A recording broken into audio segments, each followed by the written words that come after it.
Vocês continuam me ouvindo tranquilamente? Sim, né? Pode botar o sim aí. Deixa eu colocar aqui assim. Tá, pronto, continua me ouvindo, né? Ok? Bom, então, gente, hoje, né, a gente vai falar do capítulo 6, tá? Que o título do capítulo 6, chama-se Pseudo Dionísio e a Teologia de um Mago Cristão, né? E aí, claro, um dos temas centrais de hoje vai ser essa ideia, que a gente vai discutir com mais calma, da magia com o cristianismo, né? Que tem dado o que falar na internet, tem também me interessado bastante, ocupado minha mente, assim, alugou um triplex na minha mente, essa ideia da magia cristã, porque a princípio é algo que parece que choca tanto alguns magos, né, que torcem a cara, o rosto, magia cristã, como alguns cristãos, né, a maior parte dos cristãos. Então, falar de magia cristã é arrumar uma briga feia com um grupo de magos, alguns grupos de magos que acreditam que não é possível magia cristã, e a galera do cristianismo, né, a galera do cristianismo mais assim ortodoxo, né. Bom, e aí eu vou começar um pouquinho falando sobre quem é Dionísio Areopagita, do Areópago, né, de Atenas. O Dionísio Areopagita, porque assim, primeiro de tudo, deixa eu pegar aqui, pronto. Deixa eu pegar esse slide aqui que é melhor, antes de começar a falar do Dionísio Areopagita. Esse slide aqui, gente, é a síntese do capítulo, tá? Então eu vou primeiro mostrar a síntese do que ela está querendo dizer nesse capítulo, para depois a gente entrar nas questões, tá? Então a grande síntese desse capítulo 6 é justamente o seguinte: a Francie Yates, ela quer comparar o corpus hermético com o corpus dionisíaco, que são as obras do pseudo Dionísio Areopagita, que a gente vai ver aqui quem é, tá? E ela quer embasar, ela quer sustentar a tese de que isso que há em comum entre o corpo dionisíaco e entre o corpus hermético é a religião do próprio mundo, ou aquilo que os egípcios chamavam magia, né? Ela está falando aqui em termos do Egito, eu estou falando aqui porque os egípcios tinham essa compreensão de que o mundo tinha uma religião própria, né? E que a magia era a religião do próprio mundo, né? E o que a Francie está querendo trazer é que esses paralelos entre o corpus hermético e entre o corpo dionisíaco só poderia ser explicado, claro que seria uma tese metafísica, né? Ela não vai entrar em detalhes nessa tese metafísica, porque ela é uma historiadora e as pretensões dela são outras. Mas ela quer meio que embasar de que esse paralelo, que a gente vai ver quais são, entre o corpus hermético e entre o corpo dionisíaco, também traduz uma época, né, a atividade tardia, né, o corpo dionisíaco tem influências do corpus hermético, mas também a ideia de que esses paralelos só podem ser explicados porque existiria um religare natural, um religare do próprio mundo, e isso seria a magia, né? A magia enquanto filosofia da natureza, enquanto geografia desse próprio mundo. Então, esse é a síntese do capítulo, tá? Ela vai tentar meio que embasar isso. Mas antes de ela embasar isso, ela vai falar do pseudo Dionísio Areopagita. E Areopagita, vou falar Pagita, tá? E aí o que acontece? Por que ela vai falar dele, né?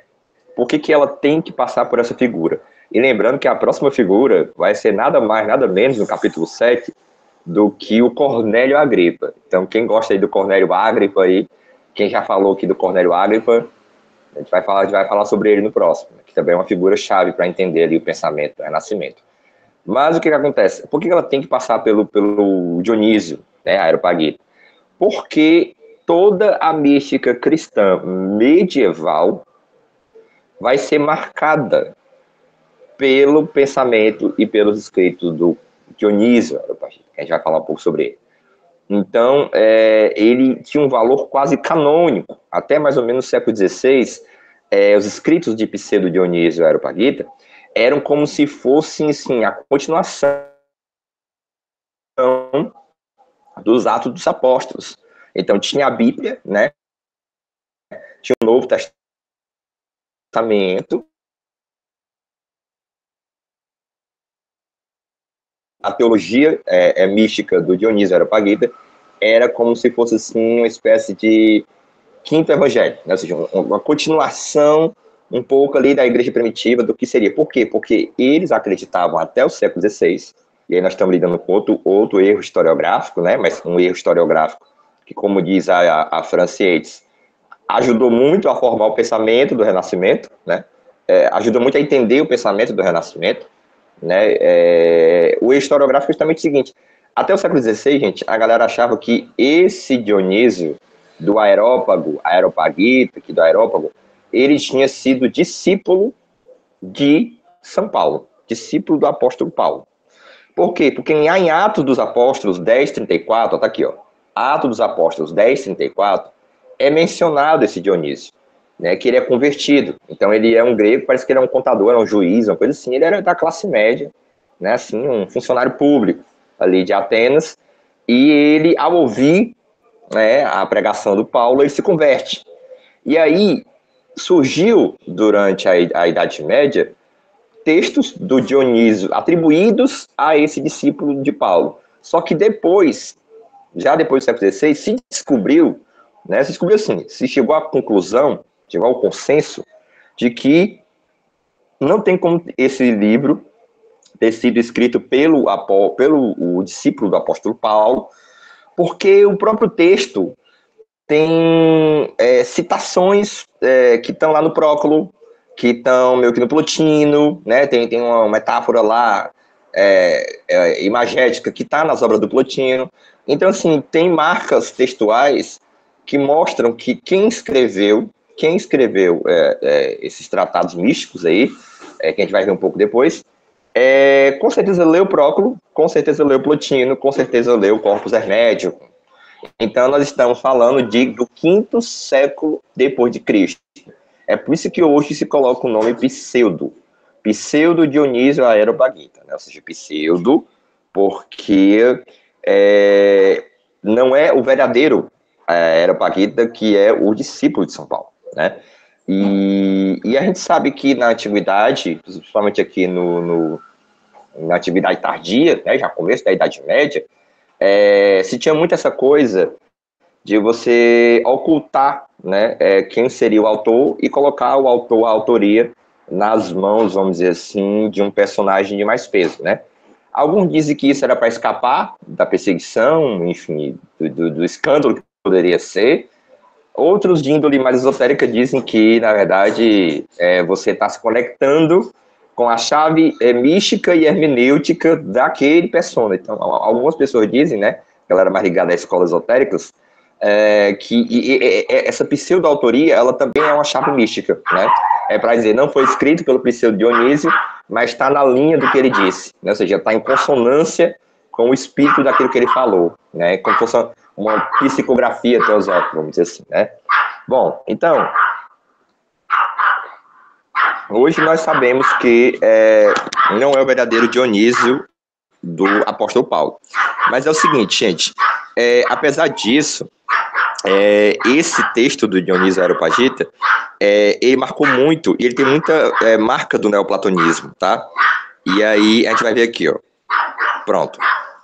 Por quê? Porque o texto do Dionísio, tá dando pra ouvir, gente? O cachorro tá latindo, mas tá dando pra ouvir. Se não tiver, a gente pode, enfim, esperar um pouquinho. Tá dando pra ouvir, tá? É que eu tô no microfone, né? Então tá de boa, então. É o seguinte.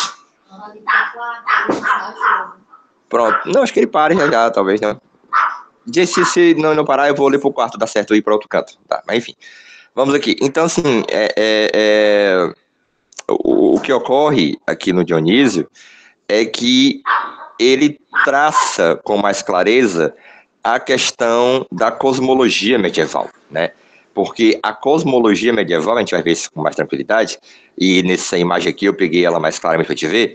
Existe a ideia agora do mundo natural, né, dos 4 elementos, aqui não dá para ler aqui com calma, mas nos 4 elementos, os planetas, o empírio, né, a região das estrelas, né, aí vem os signos, aí vem os planetas, tal, até chegar aqui na Terra, né. O que acontece? Acontece que agora existe o campo do supraceleste, olha aqui os anjos, ó. Então começa a existir na cosmologia uma ideia, né, que eu tive até um insight, eu digo, rapaz, isso aqui tem uma marca hermética, porque é como se fosse assim em cima, assim embaixo, né? E se aqui embaixo tem seres humanos, tem a criatura humana, então lá em cima, lá depois dos céus, teria os anjos, né? Que seria o Deus, que seria mais semelhança do homem. Então eu fiquei pensando assim, meu Deus, até que ponto essa ideia do supraceleste, né? De um reino supraceleste, não seria também ao mesmo tempo uma radicalização do termo do assim em cima, assim embaixo, né? Ou seja, aqui embaixo tem seres humanos, lá em cima tem criaturas que se assemelham ao humano, no caso o anjo, né? Mas aí foi um insight que eu estava tendo. Então, o Dionísio Areopagita, ele vai tratar dessas esferas, né? Dessas hierarquias de anjos, né? Porque assim, não é que os anjos estão aqui nas esferas do planeta, a gente vai ver isso. Os anjos, eles estão na esfera acima da esfera celeste. A gente vai ver isso com calma com o gráfico que eu fiz aqui. Mas, no entanto, eles têm alguma relação com esses planetas. A gente vai ver isso com calma. E é por isso que Dionísio Areopagita se torna tão interessante. Aqui fica a imagem ficou meio ruim, né? Mas dá para ver que aqui seria Deus, né? Os anjos e tal. E, bom, e aí vamos falar um pouco sobre a hierarquia celeste, né? Que é o texto mais conhecido do Dionísio Areopagita e que suscita mais questões. O Dionísio Areopagita, ele fala o seguinte... Gente, eu vou. Só um minutinho, eu vou me tirar daqui, eu vou para um lugar aqui mais silencioso, tá bom? Rapidinho, só um minutinho, rapidinho.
Então, acho que agora melhorou, né? Aí, às vezes, o cachorrinho fica muito ativo, proativo. Pronto. Então, assim, eu estava até me desconcentrando no sentido do raciocínio do Dionísio Areopagita. Então, assim, continuando, né? Pois é. Então, assim, a hierarquia celeste no Dionísio Areopagita, ela começa com o anjo. Então, nós temos aqui os três primeiros que estão ligados ao Espírito Santo, as três do meio estão ligadas ao Filho, e as três hierarquias mais próximas de Deus, do Pai, estariam ligadas aqui ao Pai. Né? Então, a gente vai ver o anjo, o arcanjo, o principado estão ligados ao Espírito Santo, as potestades, as virtudes e as dominações estão ligadas ao Filho, os tronos, os querubins e os serafins estão ligados ao Pai. Lá na teologia do Jacob Boehme, já não é aqui Dionísio, a gente vai ver, por exemplo, que o Lúcifer seria um querubim, né? Mas não quero adiantar isso agora, não. E assim, cada hierarquia é responsável por uma coisa. E aí vamos ver como é que é interessante. Ó. O anjo, olha como tem questões políticas aqui envolvidas, né? Como os antigos não desassociavam espiritualidade, religião de política, né? Que na modernidade a gente tem dificuldade de entender isso muitas vezes. Então, por exemplo, o anjo, né? Ele tem a ver com negócios menores e guarda o indivíduo, ou seja, como uma espécie de espírito tutelar, como uma espécie de anjo da guarda, um daimon, né? Se for pensar assim em termos do Sócrates ali, com o daimon, com a voz interior dele, né?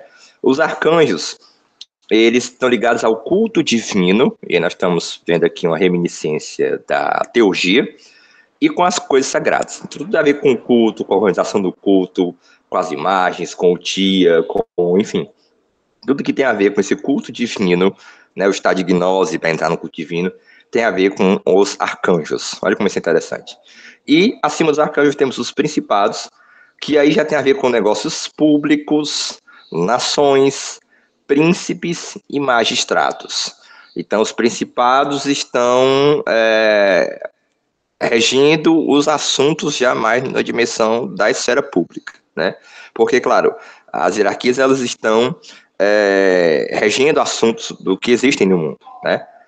E temos a potestade, que é a dimensão do filho, que é não interromper a ordem do divino, que é justamente o seguinte, para que tudo corra bem, né, para que tudo concorra, para que os cultos deem certo, para que as religiões deem certo, para que o contato com o sagrado dê certo, né, e as potestades têm muito a ver com isso.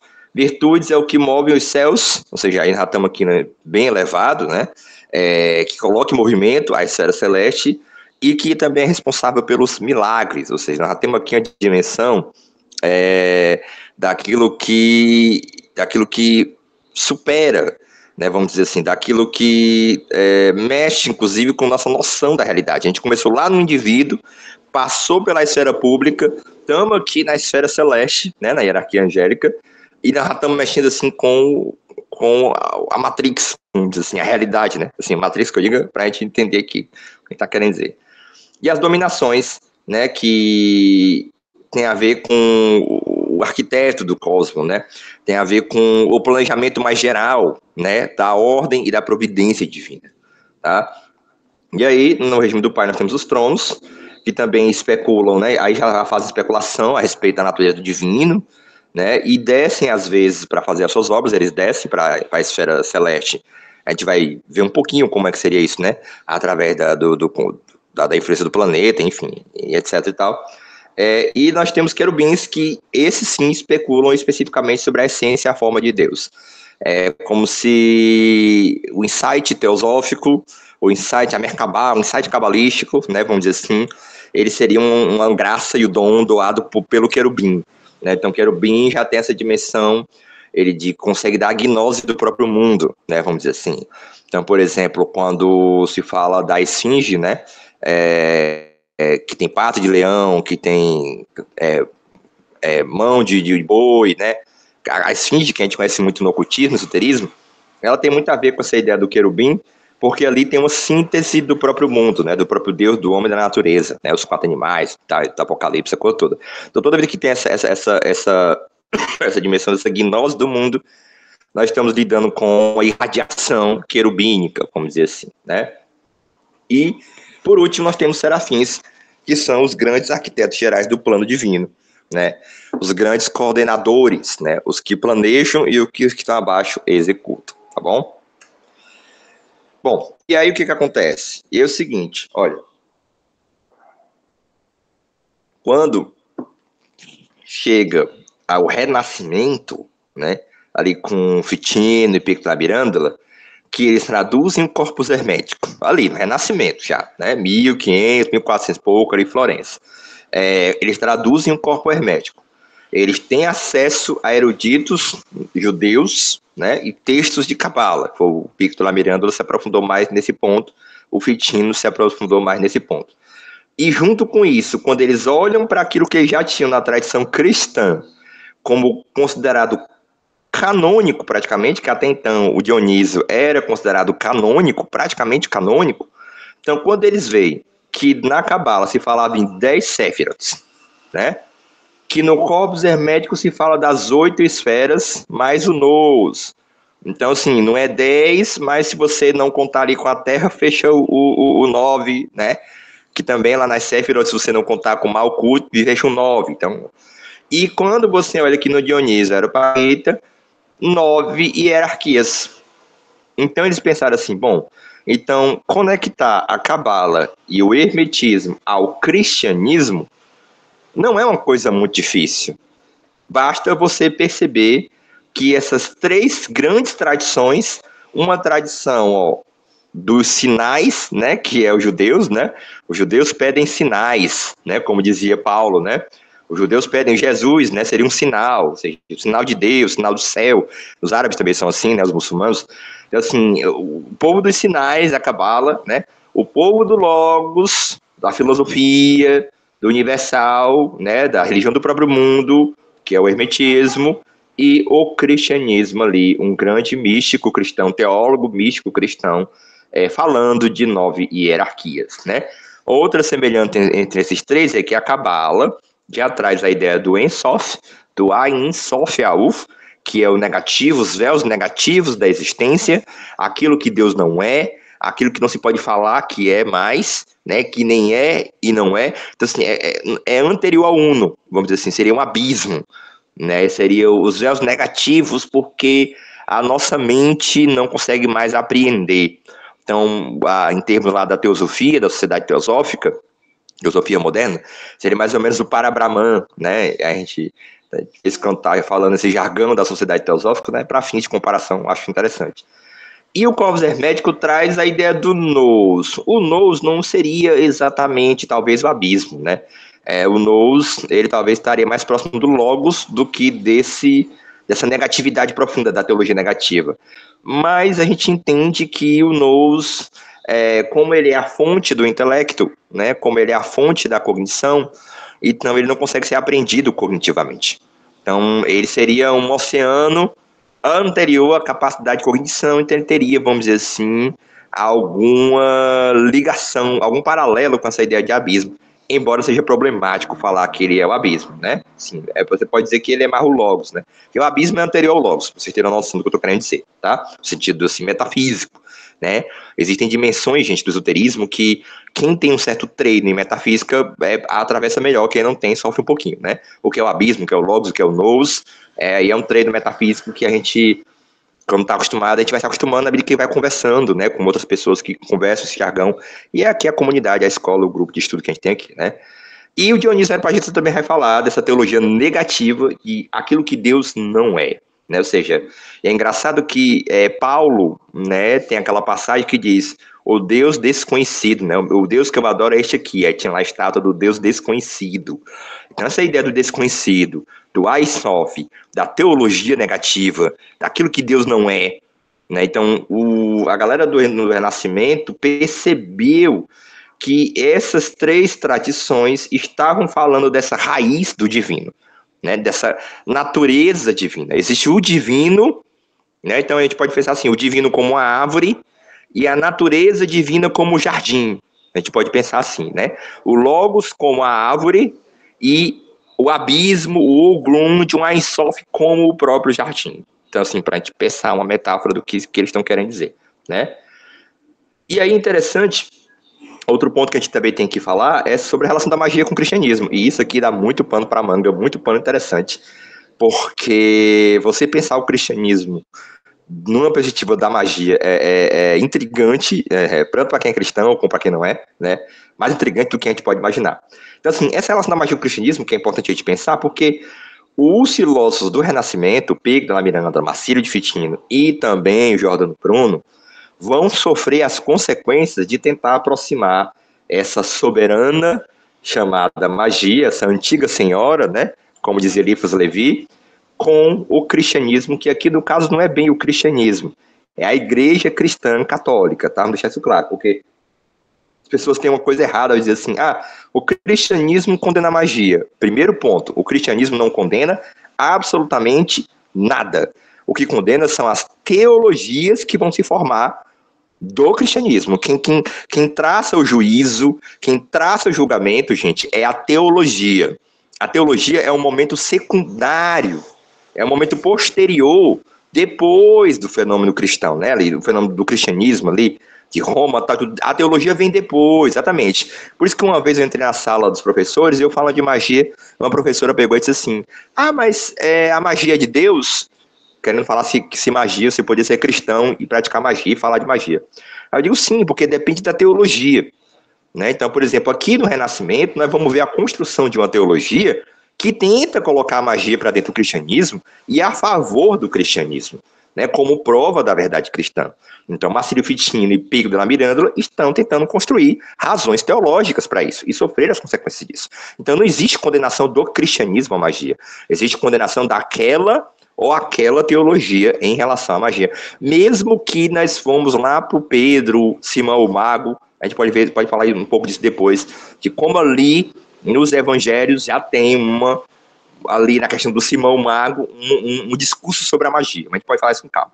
Então, assim, eu coloquei aqui, o cristianismo, a teologia cristã, apesar de condenar a magia, né, e essa condenação à magia tem uma razão, obviamente, política, né?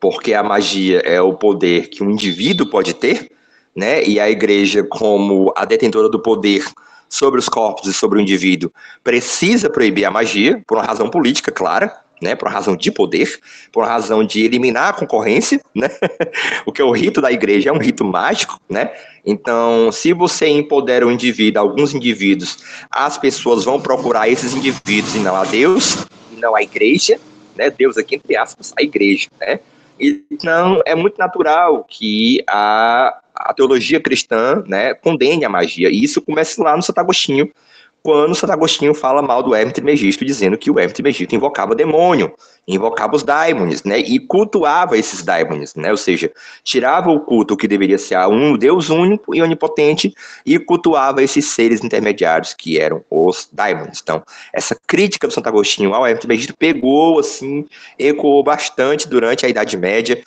e tenta ser rachada ali no Renascimento com o Pico da Miranda, Marcílio de Fitino e Jordão Bruno, como eu te vê. Só que tem um paradoxo, gente. Por mais que a teologia cristã condene a magia, o cristianismo opera num horizonte mágico. Isso é inegável e é incontornável. Ou seja, o cristianismo, como experiência da antiguidade tardia, do espírito do tempo, da mentalidade do mundo antigo, tardio, era um mundo onde havia o horizonte mágico. E esse horizonte mágico, ele não era mágico como a gente hoje pensa a magia. Ele era mágico porque ele era a aplicação técnica da ciência do mundo, né? A gente tem que entender, gente, que a magia, nessa época histórica, não era algo assim, ai meu Deus, miraculoso, precisa ter fé. Não, a magia nada mais era, nessa época, do que o desdobramento da ciência natural, da filosofia natural. Hoje de manhã eu estava numa borracharia, bicicleta, né? O pneu de trás da bicicleta furou, eu fui na borracharia antes para o trabalho, e aí eu vi o cara consertando ali a bicicleta. Hoje eu tô gostando de dar exemplos pra gente ver, né? Ele consertando e eu olhando para a bicicleta, eu disse, caraca, a bicicleta é o quê? Ela é uma tecnologia. Por que ela é uma tecnologia? Porque ali tem ferro, ali tem várias peças, mas todas elas estão confluindo para o objetivo de colocar a bicicleta acessível para alguém usar, né? Então, assim, como existe uma ciência, a ciência do metal, a ciência do ferro, a ciência do fogo, a ciência da solda, tem várias questões ali científicas, mas a aplicação daqueles conhecimentos científicos em uma dimensão técnica. Então, eu me dei conta de quanto a magia e o conceito de técnica estão muito colocados, porque a magia, nessa época, é como se fosse a técnica do próprio mundo. Ou seja, eu sei a hora certa, eu sei a influência certa, eu sei o daimon certo, eu sei a oração certa, eu confluo tudo isso naquele momento para aquele objetivo. Então, a magia é ciência natural, filosofia natural antiga aplicada. Assim como a bicicleta é a tecnologia, né, que é a aplicação da toda a ciência ali do metal, e etc e tal, do alumínio, etc e tal, do freio, né, da marcha e tal e tudo. Ali são várias ciências que estão envolvidas, né, são vários saberes, né, que confluem ali na bicicleta. Então, assim, o cristianismo está dentro desse horizonte mágico. E por estar dentro desse horizonte mágico, eu costumo dizer o seguinte: talvez não seja a questão da gente perguntar assim, como a magia poderia estar dentro do cristianismo? Não. Talvez, gente, a pergunta deveria ser outra. Talvez a pergunta deveria ser: como é possível pensar o cristianismo fora do horizonte mágico? Aliás, como é possível pensar qualquer religião fora do horizonte mágico? Né? E aí fica uma provocação para a gente pensar daqui a pouco. Né? Será que o horizonte mágico ele é intrínseco, e ele é inevitável, e ele é radical em toda experiência religiosa, em toda abertura religiosa do humano, ou não? Ou nós poderíamos pensar uma religião não mágica? Ou, claro, com menos magia, obviamente, com menos esse horizonte. Esse horizonte realmente é fundante do processo religioso, porque se o horizonte mágico, certo, for fundante do horizonte religioso, então a filosofia da religião, né, que já é uma ciência, né, que já há um estudo consolidado na academia, ela tem que ser precedida por uma filosofia da magia, que é o que a gente está fazendo aqui. A gente está falando de filosofia da magia como se a magia fosse o horizonte fundante do processo religioso. Se ela for, aí sim que a importância de uma filosofia da magia cresce cada vez mais, né? Ou seja, se a magia é fundante do horizonte religioso, é preciso uma filosofia da magia. E como é que eu sei que o cristianismo está dentro desse horizonte mágico? Porque tem rituais, tem orações, né? Tem a Santa Ceia, e tem também aquilo que a gente falou no grupo, a ideia da graça. E aí é um ponto que a gente tem que prestar atenção, porque a ideia da graça é a ideia de uma espontaneidade do divino, né? O divino doa. Ele, mesmo que você não merece, Deus misericordioso lhe dá, né? A alma penitente, ela não pode garantir, pela sua penitência, a bênção celeste. Ela não pode garantir isso, mas ela pode esperar por isso. E é interessante, tem que pensar um pouquinho isso aqui, gente, porque é o seguinte: por que o cristianismo retira, né, essa ideia de que se você fizer por onde, inevitavelmente você vai ter a graça? Por que ele retira isso? Porque é o seguinte, porque senão a sua relação com o divino é uma relação não moralizante, não moral. É uma relação de barganha. Ou seja, eu mato 50 bois e meus pecados estão perdoados. Então, essa relação com o divino é a relação: eu te dou isso, tu me dá aquilo, eu te dou isso, tu me dá aquilo. Eu compro a minha salvação. Eu não preciso ter um compromisso ético e moral com as pessoas, porque basta eu matar um carneiro, pronto, eu estou perdoado. Entende? Então, essa ideia de barganha com o divino, talvez a humanidade, o espírito humano, começou a se ressentir disso, né? E dizer assim: basta pagar o dízimo. Muito bem, exatamente. Então, assim, como o nosso cristianismo está paganizado, né, hoje em dia, né? Para você ver como ele está paganizado. E aí, o que se pensou? Pensou que não, se o cara pode garantir com os sacrifícios a salvação, fudeu, porque os ricos vão para o céu. Eles vão poder pagar milhões de bois e os pobres, coitados, vão para o inferno, né? E aí nós sabemos que é mais difícil é mais fácil um camelo passar por uma ponta de uma agulha do que um rico entrar no céu, como diz lá em Mateus, se não me engano, é algum evangelho, né? E aí o que acontece? Esse horizonte da graça, justamente vai dizer: olha, você tem que fazer por onde? Tem, mas isso não pode garantir a sua salvação. Porque senão a relação com Deus é uma relação de barganha, e não uma relação de espera. Esperar, esperança, né? O fundamento da ideia da esperança está aí, mais ou menos, que é uma das três caridades, né? Fé, caridade e esperança, né? São uma das três virtudes. Então, assim, a graça, ela não é magia no sentido estrito, porque o mago, ele opera e ele recebe essa influência, mesmo que lá em Jâmbrico seja por graça dos deuses, né? Os deuses na sua benevolência. Olha como tem a ideia de graça no paganismo tardio, né? Embora lá no Jâmbrico, como a gente viu no semestre passado, seja por graça dos deuses, mesmo assim, a graça, ela opera no horizonte mágico, mas ela não habita confortavelmente dentro da ideia de magia no sentido tradicional, né? Claro, tem uma tensão conceitual, não sei se vocês estão percebendo, tem uma tensão. A graça é magia? Não sei, mas ela opera no horizonte mágico. Talvez ela não seja magia no sentido estrito, mas ela seja magia no sentido mais amplo. Ou talvez seja mesmo magia no sentido estrito, né? Na medida em que a graça é uma resposta do universo, é uma resposta do divino ao apelo da alma penitente. E quando a gente tem um horizonte de uma natureza, né, de um universo, de um divino, que responde ao apelo humano, como se ele fosse um sujeito, né? Tem um sujeito aqui, tem um objeto e tem um sujeito lá, um sujeito da totalidade, e esse sujeito me responde. Isso só pode ser o horizonte mágico, a ideia de que o universo conversa comigo, a ideia de que esse universo tem uma alma, tem um espírito, tem um Deus, tem um comandante, tem alguém que fala comigo, que me responde, né? E aí a oração, como falar com Deus, estaria com certeza dentro do horizonte mágico, né?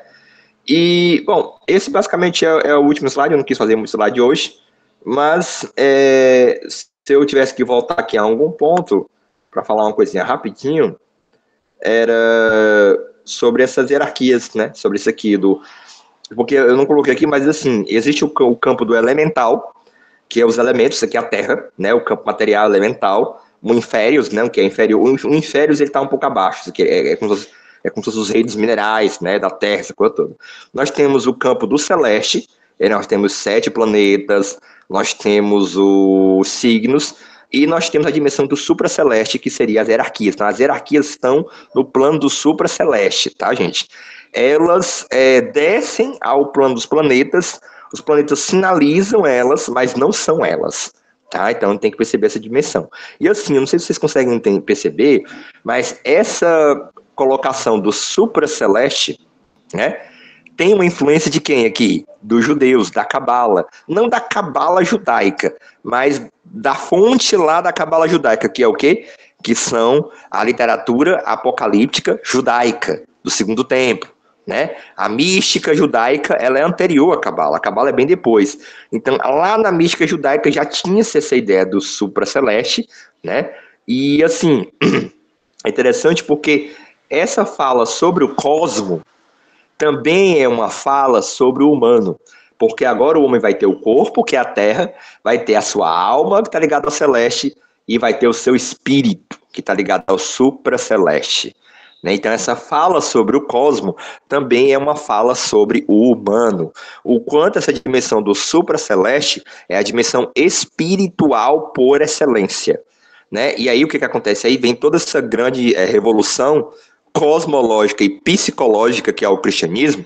Cosmológica porque o cristianismo vai redefinir o cosmos, a ideia do cosmos, e psicológica porque vai redefinir o que seria humano, antropológica, vamos dizer assim, para ser melhor. Porque é o seguinte, porque o problema dos pagãos, do paganismo, seria ficar apenas no âmbito das estrelas, no âmbito do devir, né? Por exemplo, você vai lá no budismo, né? O budismo tudo é vacuidade, tudo é e não é, tudo é devir. Então, para uma mentalidade assim teosófica cristã, teológica, ou cristã esotérica, é porque fica muito preso ao que é o campo do celeste e do terreno. Então, se você somente fica aqui, você vai conceber o mundo como vacuidade, como devir, quando na verdade existe uma dimensão do seu próprio ser, né, que opera para o supraceleste, que seria opera para o espírito. Então, o campo do espiritual seria um campo puramente da transcendência. Aqui nós temos a transcendência no sentido estricto, né? E aí tem uma passagem de Mateus que explica que deixa muito isso claro muito bem, que é: eu posso estar no mundo, olha aqui o campo do celeste e do terreno, mas eu não sou do mundo. E aqui é o campo do super celestial. Se você falar isso para um grego, dizer que você está no mundo, mas não é do mundo, isso é meio que estranho. Porque um grego romano dizia: como é que você está no mundo e não é do mundo? Porque não existe nada fora do mundo na cosmologia greco-romana, né?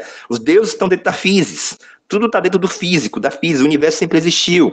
Não existe nenhum criador do universo. O universo sempre existiu. Então, o que acontece? Então, você falar que há algo que transcende esse mundo elemental e celeste só é possível se você perceber o humano como também possuindo uma dimensão, que é a dimensão do espírito propriamente dito, do pneuma, e não basicamente mais da psique. A psique está ligada à alma do mundo, às estrelas, né? Ao psicológico, né? A dias de lua cheia, né? Os sanatórios ficam mais agitados. Então essa ideia do celeste e da mente está muito ligada à lua e à mente. A gente sabe que a lua mexe as moléculas de água, né? O nosso cérebro é 70% ou 90% de água, mas aí nós temos aqui uma dimensão, que é a dimensão do espírito, que seria, vamos dizer assim, uma dimensão de uma transcendência pura em relação ao celeste. Esse acho que seria o WAC. E aí eu queria trazer essa questão porque aqui é como se, em termos simbólicos, eu vou falar em termos simbólicos para a gente entender, o celeste e o elemental fosse a cruz, e esse espírito, o lado espiritual, o angélico, o superceleste, fosse a rosa que floresce na cruz, né? Ou seja, o renascimento da dimensão espiritual no cosmo, né? Na quaternário. Então, é importante que a gente entenda o quanto a religiosidade que se instaura no cristianismo, na tradição judaico-cristã, é uma religiosidade desse mundo interior, desse mundo espiritual, dessa mística mágica e dessa magia mística. Inclusive, acho que não abriu aqui, eu acabei não baixando. Eu também teria um tópico aqui sobre magia mística e misticismo mágico, porque essa magia cristã, né, judaico-cristã, é uma magia mística. Por que é uma magia mística? Porque eu entro em contato com o próprio divino, o super celeste, né, o supraceleste, a vida supracelestial, e ao mesmo tempo é um misticismo mágico, porque é um misticismo em que eu tenho a dimensão da oração, a dimensão da Santa Ceia, uma dimensão minimamente litúrgica, né? Que a Igreja Católica, por exemplo, vai expandir essa dimensão minimamente litúrgica. Então é um misticismo que também é mágico, né? E é uma magia que também é mística nesse sentido, tá bom? E aí, eu paro por aqui, eu vou abrir para perguntas, tomar um copo d'água, deixar vocês falarem à vontade aí, e basicamente estamos abertos a questões, tá bom? Eu vou deixar o slide aí, qualquer coisa a gente precisar voltar um slide ou outro, e basicamente é isso. Fiquem à vontade, pode levantar a mão, pode fazer suas considerações aí. Pode falar, tá aqui o copo d'água. É isso.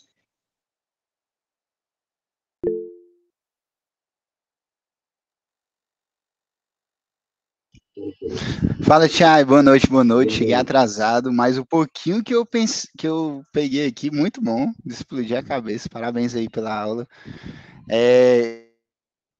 Eu queria começar, cara, fazendo algumas perguntas. Eu tenho várias perguntas, mas vou fazer só uma, certo? Quando tu trouxe a ideia da graça, certo? E a possível forma de colocar graça num âmbito político, onde os ricos, né, eles sempre vão ter o reino do céu, porque é o lance da barganha.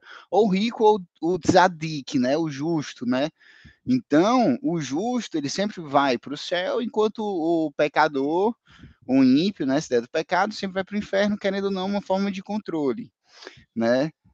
Mas, por outro lado, né, existe toda uma teologia que vai trazer o lance da queda total do homem, né? Quando a gente vai olhar lá para Calvino, né, o homem realmente ele caiu, a depravação total, e por isso a graça total para o homem, né? E aí é um estudo que é feito dentre misturando a Torá dos judeus, né, com o cristianismo ali, tal. Eu queria saber a tua opinião acerca da graça e acerca dessa linguagem, né, que é acessível a todo homem, sendo ele rico, pobre, justo ou pecador, se é algo realmente humano ou divino, se a gente pode separar essas coisas, é tudo a mesma coisa, né? Qual é a tua opinião acerca da graça? Eu vou também, assim que responder a tua pergunta, eu vou responder a pergunta do Charles, viu? Que é sobre, daqui a pouco me lembra, que é sobre o misticismo dionisíaco e o gnosticismo, né? Mencionado logo na primeira parte do capítulo, certo? Então, vamos aqui. É a questão da graça, né? É interessante porque a gente pensa que, primeiro, que a graça é uma coisa exclusivamente cristã, né? A gente vê já no paganismo tardio, lá no Jâmblico, a gente vê. E aí você pode dizer assim, mas o Jâmblico teve influência do cristianismo. Aí é um detalhe que a gente não pode realmente averiguar com certeza e fica em aberto, né? Se o paganismo tardio bebeu o conceito de graça do cristianismo ou o cristianismo bebeu do paganismo tardio o conceito de graça. Aí fica meio complicado de bater o martelo, dizer em qualquer uma das duas coisas. Mas o que eu acho interessante no conceito de graça é que é a exigência moral, entende? Que o espírito humano se deu conta. Então eu vejo a graça como uma evolução do espírito humano, da religiosidade humana, em face de uma situação pagã, né, assim, da civilização romana, que fazia o sacrifício para que os deuses protegessem e dessem honra a Roma. Só que Roma está sendo saqueada, Roma está sendo atacada, Roma está sendo destruída. E aí, os sacrifícios não estavam dando mais certo, os deuses tinham abandonado Roma, e aí a gente sabe que o imperador romano acusou os cristãos. Olha, aliás, o imperador romano não, desculpa. A classe média e a classe, né, a nobreza romana diz o seguinte, olha, depois que o imperador virou cristão e o cristianismo deixou de ser condenado, Roma está indo para a ruína. Os cristãos são culpados disso. E Santo Agostinho está no meio dessa treta e ele diz, não, eu tenho que defender, né, essa nova exigência, né, espiritual, humana. Claro que ele não pensava assim, ele pensava em termos da revelação sobrenatural cristã, que está falando isso aqui sou eu. E o Santo Agostinho, ele escreve para defender essa nova religião, que era urbana, que era do povo, né, nasceu ali nas classes populares, da elite pagã romana desse ataque, né? E a defesa do Santo Agostinho vai por essa linha e dizer o seguinte, por isso que é fundamental estudar Agostinho, né? Que dizer o seguinte, olha, se o divino atende ao apelo do sacrifício, né? E isso é uma crítica aos judeus também, porque o judeu também tem a dimensão do sacrifício do carneiro para expiar o pecado. O judaísmo teria essa herança pagã, né? Por isso que o cristianismo não mata o cordeiro, mata o cordeiro simbolicamente no Cristo, mas não mata o animal, né? Aí não vamos entrar em detalhe do que seria. Porque aí o sacrifício é histórico no cristianismo, né? E o sacrifício se encarna na história, que é o Cristo, né? Mas o sacrifício animal individual, né? É outra história. Mas, assim, então, o conceito de graça, ao meu ver, dentro de uma história da religião, porque eu sou influenciado pelo idealismo alemão, as pessoas me chamam de hegeliano por aí, a galera, ele é hegeliano. Mas, na verdade, eu sou schellingiano, né? Mas não acho ruim que me chame de hegeliano, não, porque pelo menos já é alguma coisa, as pessoas entenderam o que seria mais ou menos o hegeliano. Mas, em termos, assim, do pensamento não que eu aderi como verdade absoluta, mas que me ajuda, né, pragmaticamente a pensar nas questões espirituais, né? Então, eu sou igual o Paul Tillich. O Paul Tillich viu no Schelling o grande fermento para estruturar uma teologia, né? O grande instrumento para pensar uma teologia. Não é concordar com o Schelling, dizer ele falou a verdade ou vou baixar a cabeça o que o Schelling falou e disse, não, tem problema na filosofia do Schelling, tem eurocentrismo, tem cristocentrismo, tem tudo isso, né? Que a gente poderia olhar e dizer, né? Mas o que acontece? Inclusive acusam o Schelling, o Hegel disso, né? Acusam ele de dizer o seguinte, você dizer que o cristianismo é uma evolução da religiosidade humana é cristocêntrico, é eurocêntrico, é apologético. Você só está falando isso porque você é cristão. Então, porque vocês são cristãos. Né? Então, isso é uma crítica válida. Eu não tenho como dizer que essa crítica não é válida. Né? Ela tem o seu valor. Mas se você quer pensar em termos de uma história da religião, né, você tem que admitir que essa ideia de que você não compra a salvação, de que você não compra o apelo dos deuses, você não compra a graça, é, de algum modo, um progresso moral do espírito humano. Né? Como dizia o John Stuart Mill, você não precisa ser cristão para admitir que o cristianismo, na história da humanidade, representou um progresso moral da humanidade. Porque agora, atire a primeira pedra aquele que nunca pecou. Isso é absolutamente revolucionário. Essa ideia de que está todo mundo no mesmo barco. Você não é melhor do que ninguém para atacar a pedra em ninguém. Isso rompe com a ideia da hierarquia natural dos seres, que é no paganismo, né? No mundo pré-cristão, né? Onde o homem fosse pego traindo era uma coisa, a mulher apedrejada até a morte. Né? Ele diz, não, quem nunca pecou, que atire a primeira pedra. Isso é um prenúncio do humanismo, um prenúncio do pensamento democrático, né? E o prenúncio da modernidade. Essa ideia de que toda a humanidade pertence a, vamos dizer assim, está no mesmo barco, tem o mesmo pai. Então, essa ideia de humanidade, né? Essa ideia de elo comum, você pode dizer que o cristianismo criou a humanidade nesse sentido. Essa consciência, né? De que todos nós pertencemos a algo maior. E que, por exemplo, porque para o povo grego, o humano era o grego. O bárbaro não era humano. O bárbaro era criatura. Todos os povos eram criaturas. Para os judeus, só os judeus serão salvos. O restante é criatura. O humano é só o judeu. Né? O cristianismo inaugura essa ideia de que todo homem é imagem e semelhança de Deus. Né? A questão da ideia... O cristianismo não. O Paulo, né? O cristianismo que eu falo é Paulo. É teologia paulina, tá? A gente tem que ser sincero em relação a isso. O que a gente chama de cristianismo, na verdade, é teologia paulina. Porque se dependesse de Pedro, a gente sabe que o cristianismo teria ficado como uma continuação do judaísmo e seria somente para os judeus. Então, a ideia da graça, eu penso a ideia da graça como uma evolução, como um progresso moral do espírito humano, da religiosidade humana, e penso sim que ela opera no horizonte mágico e que ela só pode ser compreendida num horizonte mágico. Agora, se você me perguntar como eu coloco esse horizonte mágico em cena no mundo moderno, no mundo do iluminismo, no mundo da ciência, aí nós temos que falar de Novalis, como a gente falou do semestre passado, né? Falar de Novalis. Né? Novalis é que me ajuda a recolocar em cena o pensamento mágico, não só com interesse antropológico, de entender os modos de constituição humana de sentido, né, que a magia desvela, não é só esse interesse antropológico, porque esse interesse antropológico tem a Franci Yates, tem o Anton Hagfab, tem muitos acadêmicos têm esse interesse antropológico, a galera da antropologia cultural, mas com um interesse mesmo místico, né? Místico especulativo, de dizer o seguinte, a magia ela pode ter sido colocada para as sombras no iluminismo, ter sido colocada para debaixo do tapete, para o oculto, para o escuro, mas ela é ainda a forma como nosso inconsciente, vamos falar assim, conversa com o inconsciente do próprio mundo. Então, eu penso que a magia, ainda é uma linguagem primitiva que o nosso inconsciente opera, o inconsciente do mundo, vamos falar assim, para ficar bem entendido. Eu não gosto muito desse termo inconsciente, porque a galera vai levar para o Jung, para a psicanálise, e não é nesses termos que eu estou querendo falar de inconsciente. Estou querendo falar de inconsciente em termos metafísicos mesmo, né? Em termos schellingianos, em termos de um Bewusstsein, né? A consciência, ela só pode ser consciência no terreno de uma inconsciência que afunda. Ou seja, a consciência pressupõe uma inconsciência. Mas não é a consciência humana, é a consciência enquanto tal, é o espírito enquanto tal. O espírito pressupõe uma queda, um abismo, um grund, né? Vamos dizer assim, em termos metafísicos.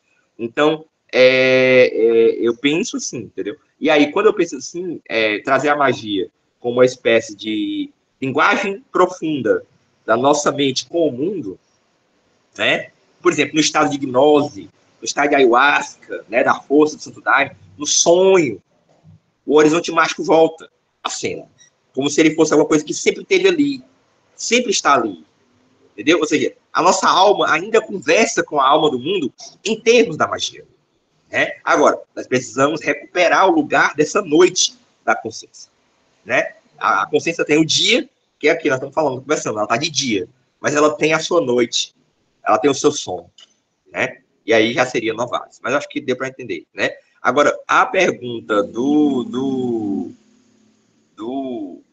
Charles aqui é o seguinte, Anael, devemos falar dos paralelos entre o misticismo dionisíaco e o gnosticismo, mencionado logo na primeira parte do capítulo. Eu confesso a você que eu não me recordo dessa citação, sabe, assim, dessa passagem pelo gnosticismo. Eu acho que ela faz isso, mas ela faz isso num sentido muito rápido, né? Só assim, passando em vista, o gnosticismo histórico, valentiniano, né, ali e tal. E não a gnose cristã, né? Porque a gnose cristã é uma coisa que transcende o gnosticismo, né? Tá no Dionísio, enfim, tá em tudo, né? E eu não me lembro dessa passagem, eu preciso retomar essa passagem. Mas o que eu me lembro do capítulo, né, que ela fala do Dionísio e em geral fala do gnosticismo, é que o gnosticismo histórico ele tem alguma coisa, vamos dizer assim, dessa ideia das hierarquias celestes, né, dessa visão neoplatônica, tipo, né? Então é como se porque interessante isso, né? Porque para a galera do Renascimento esse cristianismo primitivo, ele era essencialmente isso. Ele era essencialmente essa gnose do mundo, essa hierarquia celeste. Inclusive, no final da Idade Média, se chamava de teosófico os escritos de Dionísio Areopagita. A teosofia era um tipo de literatura. Era aquilo que fala acerca da natureza do divino, né, das hierarquias celestes. E aí, esse trecho do gnosticismo histórico eu precisaria retomar, de ver depois com calma, lá depois como é que ela está falando, porque agora eu não me recordo bem qual foi o paralelo que ela traçou. Mas penso que seja um paralelo ligado ao platonismo. Né? Tanto o gnosticismo histórico tem influência muito forte platônica, inclusive o Plotino reclama disso, né? O Plotino acredita que os gnósticos deturparam o ensinamento do Platão, isso é interessante, o debate do Plotino com o gnosticismo, né?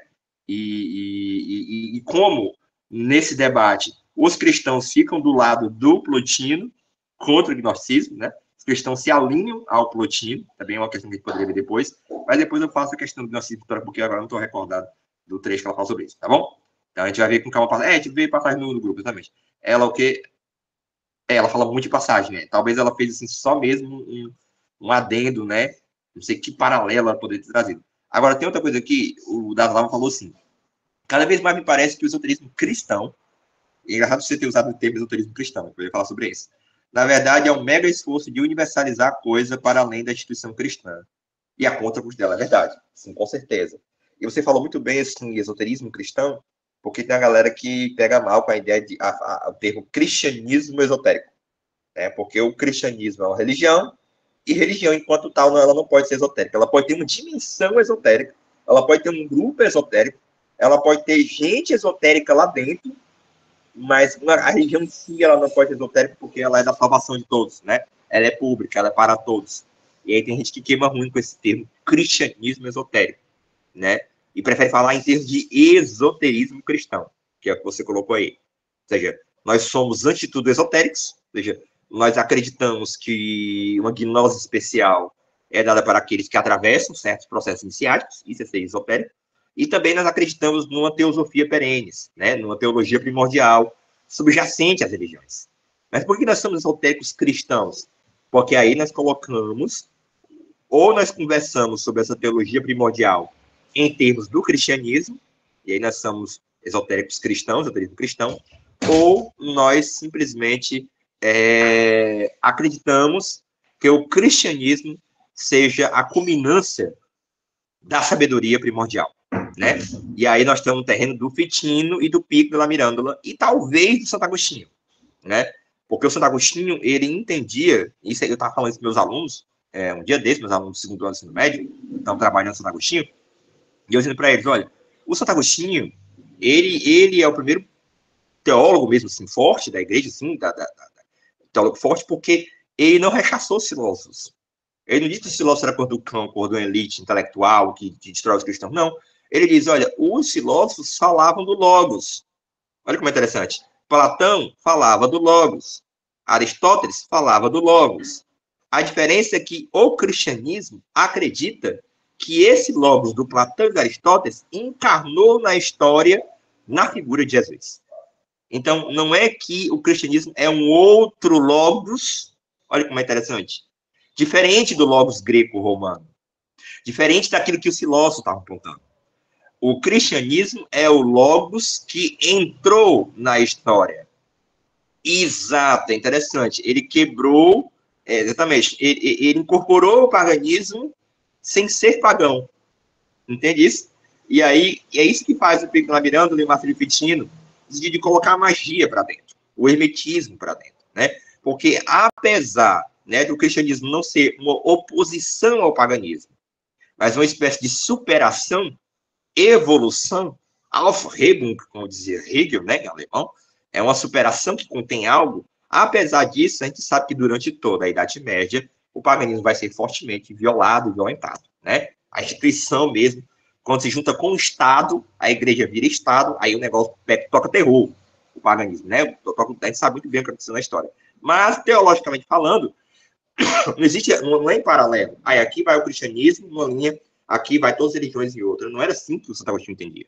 O Santo Agostinho entendia o cristianismo como uma fase adulta do processo religioso humano, né? Como o paganismo como a infância da religiosidade humana, inocente, que ainda barganhava com os deuses, birrenta, porque os deuses tinham que fazer aquilo que a gente quer, a gente matava o animal para isso, entende? Aí veio o cristianismo, o adulto, a exigência moral, a exigência ética, a finitude, né? Porque se tem uma coisa que marca muito o cristianismo, é a ideia da finitude humana, que é uma chave muito profunda da revolução cristã, né? O Dazar, pode falar, deixa eu ler aqui, se eu ler aqui teu coisa. Então, mas com desrespeito, Opa. Pode falar, vai. Vocês estão me ouvindo aí? Tô. Então, só com relação àquela questão lá que você colocou, de horizonte mágico relacionado à prática religiosa, e esse horizonte mágico equivaleria à prática religiosa também ser uma forma de magia. Eu acho que tem uma diferença, assim, com relação à prática religiosa e à magia. Porque a prática religiosa, ela está muitas vezes muito mais ligada à devoção do que você, de fato, se conectar a uma estrutura universal que vai além do objeto de devoção, entendeu? Então, eu não entendi direito de que forma que a religião seria uma magia também. Sim, ótimo, excelente essa pergunta. Excelente. E aí eu vou responder logo aqui, aí eu passo para o Ítalo já, mas assim, essa questão é muito boa, viu? Porque é o seguinte, olha como é interessante isso.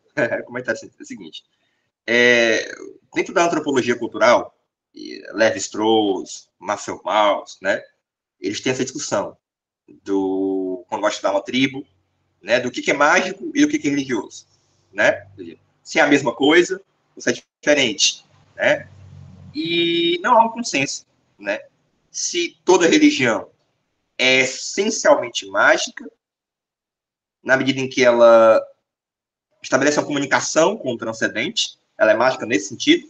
Eu rezo, o mais devocional que seja, mas o ato de Deus me responder me joga para o horizonte mágico, a resposta do divino, por mais que minha atitude seja devocional e não mecânico como o mago, né, meu que mecânico, meu que calculista, mas a resposta do divino que a magia, que a religião opera, seria o horizonte mágico. Então, toda religião seria fundamentalmente fundada como se o horizonte mágico fosse o horizonte fundante da própria religiosidade, porque antes de eu poder acreditar que eu falo com Deus, eu tenho que estar dentro do horizonte mágico. Mas, olhe bem, tem alguns que vão diferenciar, que vão dizer que não, que a magia é um processo mais individual, é o indivíduo que é o mago, e o processo religioso é um processo comunitário, daí devocional também, né? Já é um processo, uma gira de Umbanda, por exemplo, é religioso porque a religião é essencialmente tribal, ela é comunitária, ela é moral, ela é devocional, como diz assim, né? E aí o que acontece? O Marcel Mauss, ele vai nessa linha, né, de dizer o seguinte: a magia, o pensamento mágico é que é a condição de possibilidade do pensamento religioso. Embora sejam diferentes, embora o religioso possa ter uma dimensão comunitária, embora o religioso possa ter uma relação devocional, uma relação de autoanulação, né?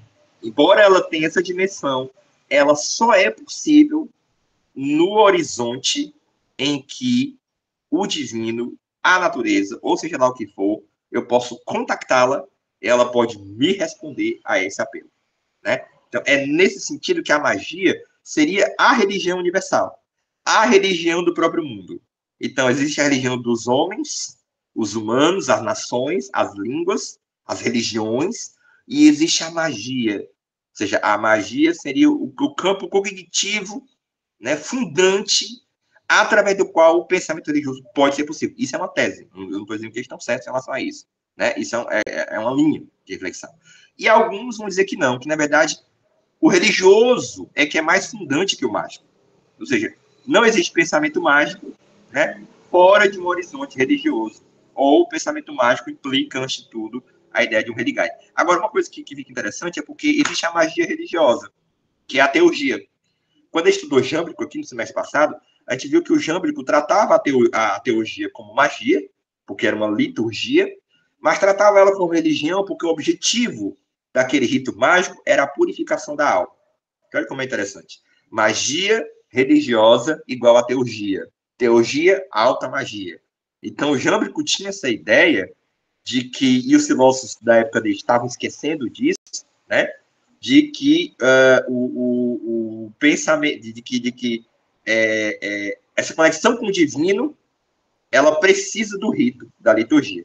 Deixa eu ver o que tu escreveu sobre isso. Deixa eu ver o que tu escreveu. É isso, mais ou menos. Vocês entenderam para ficar claro? As práticas arcaicas baseadas em transe xamânicos, sim, estariam mais ligadas à magia. Agora, as religiões baseadas puramente em fé ou devoção, eu particularmente não considero magia. Ah, entendi.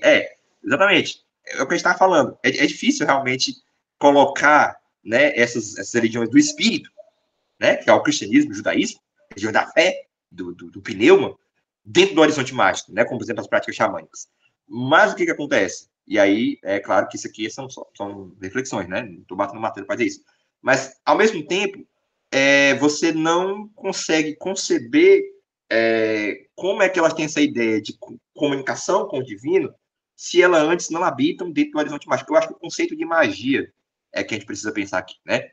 Talvez a gente esteja falando de magia, talvez eu esteja falando, né, das lavas, de magia num sentido muito mais amplo do que talvez tu esteja pensando, né? Tu talvez esteja numa dimensão mais estrita do conceito de magia, né? Que aí não colocaria essas religiões. Mas no sentido mais amplo, no sentido de, por exemplo, eu sou cristão, né? Eu rezo para Deus, para Jesus, para a Virgem Maria, para os santos, né? Eles me respondem com isso, eu acredito que eles me respondem, né? Por exemplo, a senhoria do interior que bota o terço no copo d'água para parar o relâmpago. Isso é o horizonte mágico, né? E dentro dessas religiões. E aí tudo bem que o horizonte mágico possa haver magia dentro dessas religiões. Mas talvez essas religiões não possam ser pensadas fora, não da magia, mas do horizonte mágico. Né? Vamos ver o que você escreveu. Eu acho que essa ideia de horizonte mágico, né? De uma espécie direta e não apenas devocional. Tem a experiência Só que na Umbanda tem a dimensão devocional muito forte, né? Cristã muito forte, né? Tem essa coisa do coração, da fé. Umbanda é para quem tem fé. Então tem a dimensão da religião da fé, muito forte, né? É Umbanda. E tem a dimensão da magia, da liturgia, né? Então, a Umbanda é magia religiosa. É magia para purificar o nosso espírito, nossa alma, né? Para nos lavar ali, para nos limpar, para ajudar o axé, para tirar as coisas ruins, né? Então, assim, tem a dimensão mágica, mas tem. Fala aí, Ítalo. Acho que ficou claro. Mas, enfim, a gente aprofunda esse debate. Pode falar, Ítalo. Oh, eu queria pegar a corda aí com o que a gente está conversando, né, e falar da incorporação na Umbanda. Eu não sou um bandista, certo? Vocês me corrigem se eu estiver errado. Mas a incorporação... Sou macumbeiro, né? Sou macumbeiro. Será que o cerne é a incorporação? Porque assim, ó, a gente vai num terreiro com algum intuito. Será que esse intuito da gente no terreiro, será que não é o cerne da Umbanda? E a incorporação seria uma ferramenta do que realmente a gente está querendo ir para o terreiro. Ou seja, a gente está indo para o terreiro em busca de respostas, muitas vezes. Ou em busca de um alento, de um alento da alma. E a incorporação é um mecanismo, dentro dessa cosmovisão da Umbanda, de poder trazer esse alento para a minha alma. Ou uma resposta de algum questionamento da minha alma. E aí eu vou fazer uma prática mágica que o Preto Velho falou, ou um banho específico que o Preto Velho falou, para mudar a minha realidade na minha vida.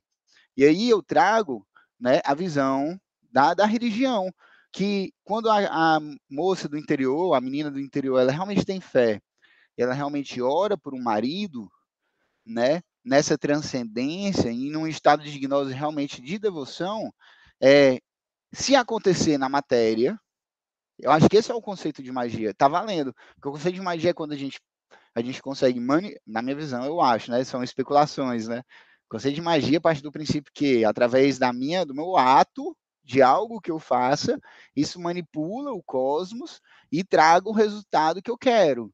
Então, sendo assim, né, uma arte, né, uma oração, ela está fazendo um processo mágico porque ela está tirando a linguagem que ela conhece, que ela existe, colocando em palavras, soltando para Deus, para o cosmos, para o universo, seja lá, e aí, se existe a reciprocidade, nesse caso, né, tá valendo a magia. E como que a gente vai saber disso? Através dos resultados, né, se deu certo ou se não deu.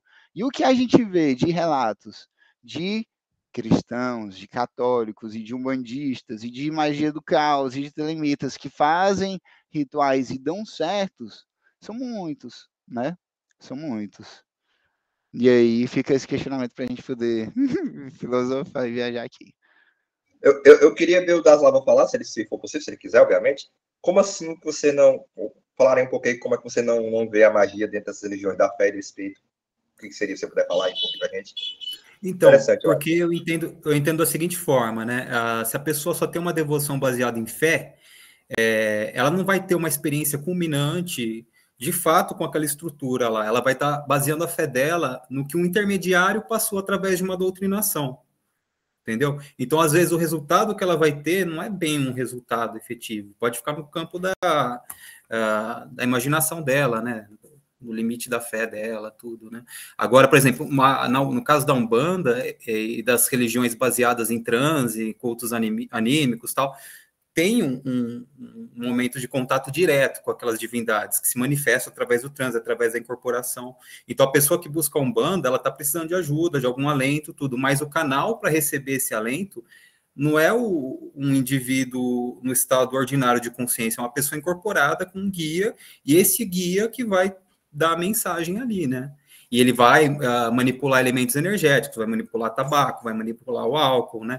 Então, é uma coisa bem diferente da pessoa simplesmente ter uma posição de devoção.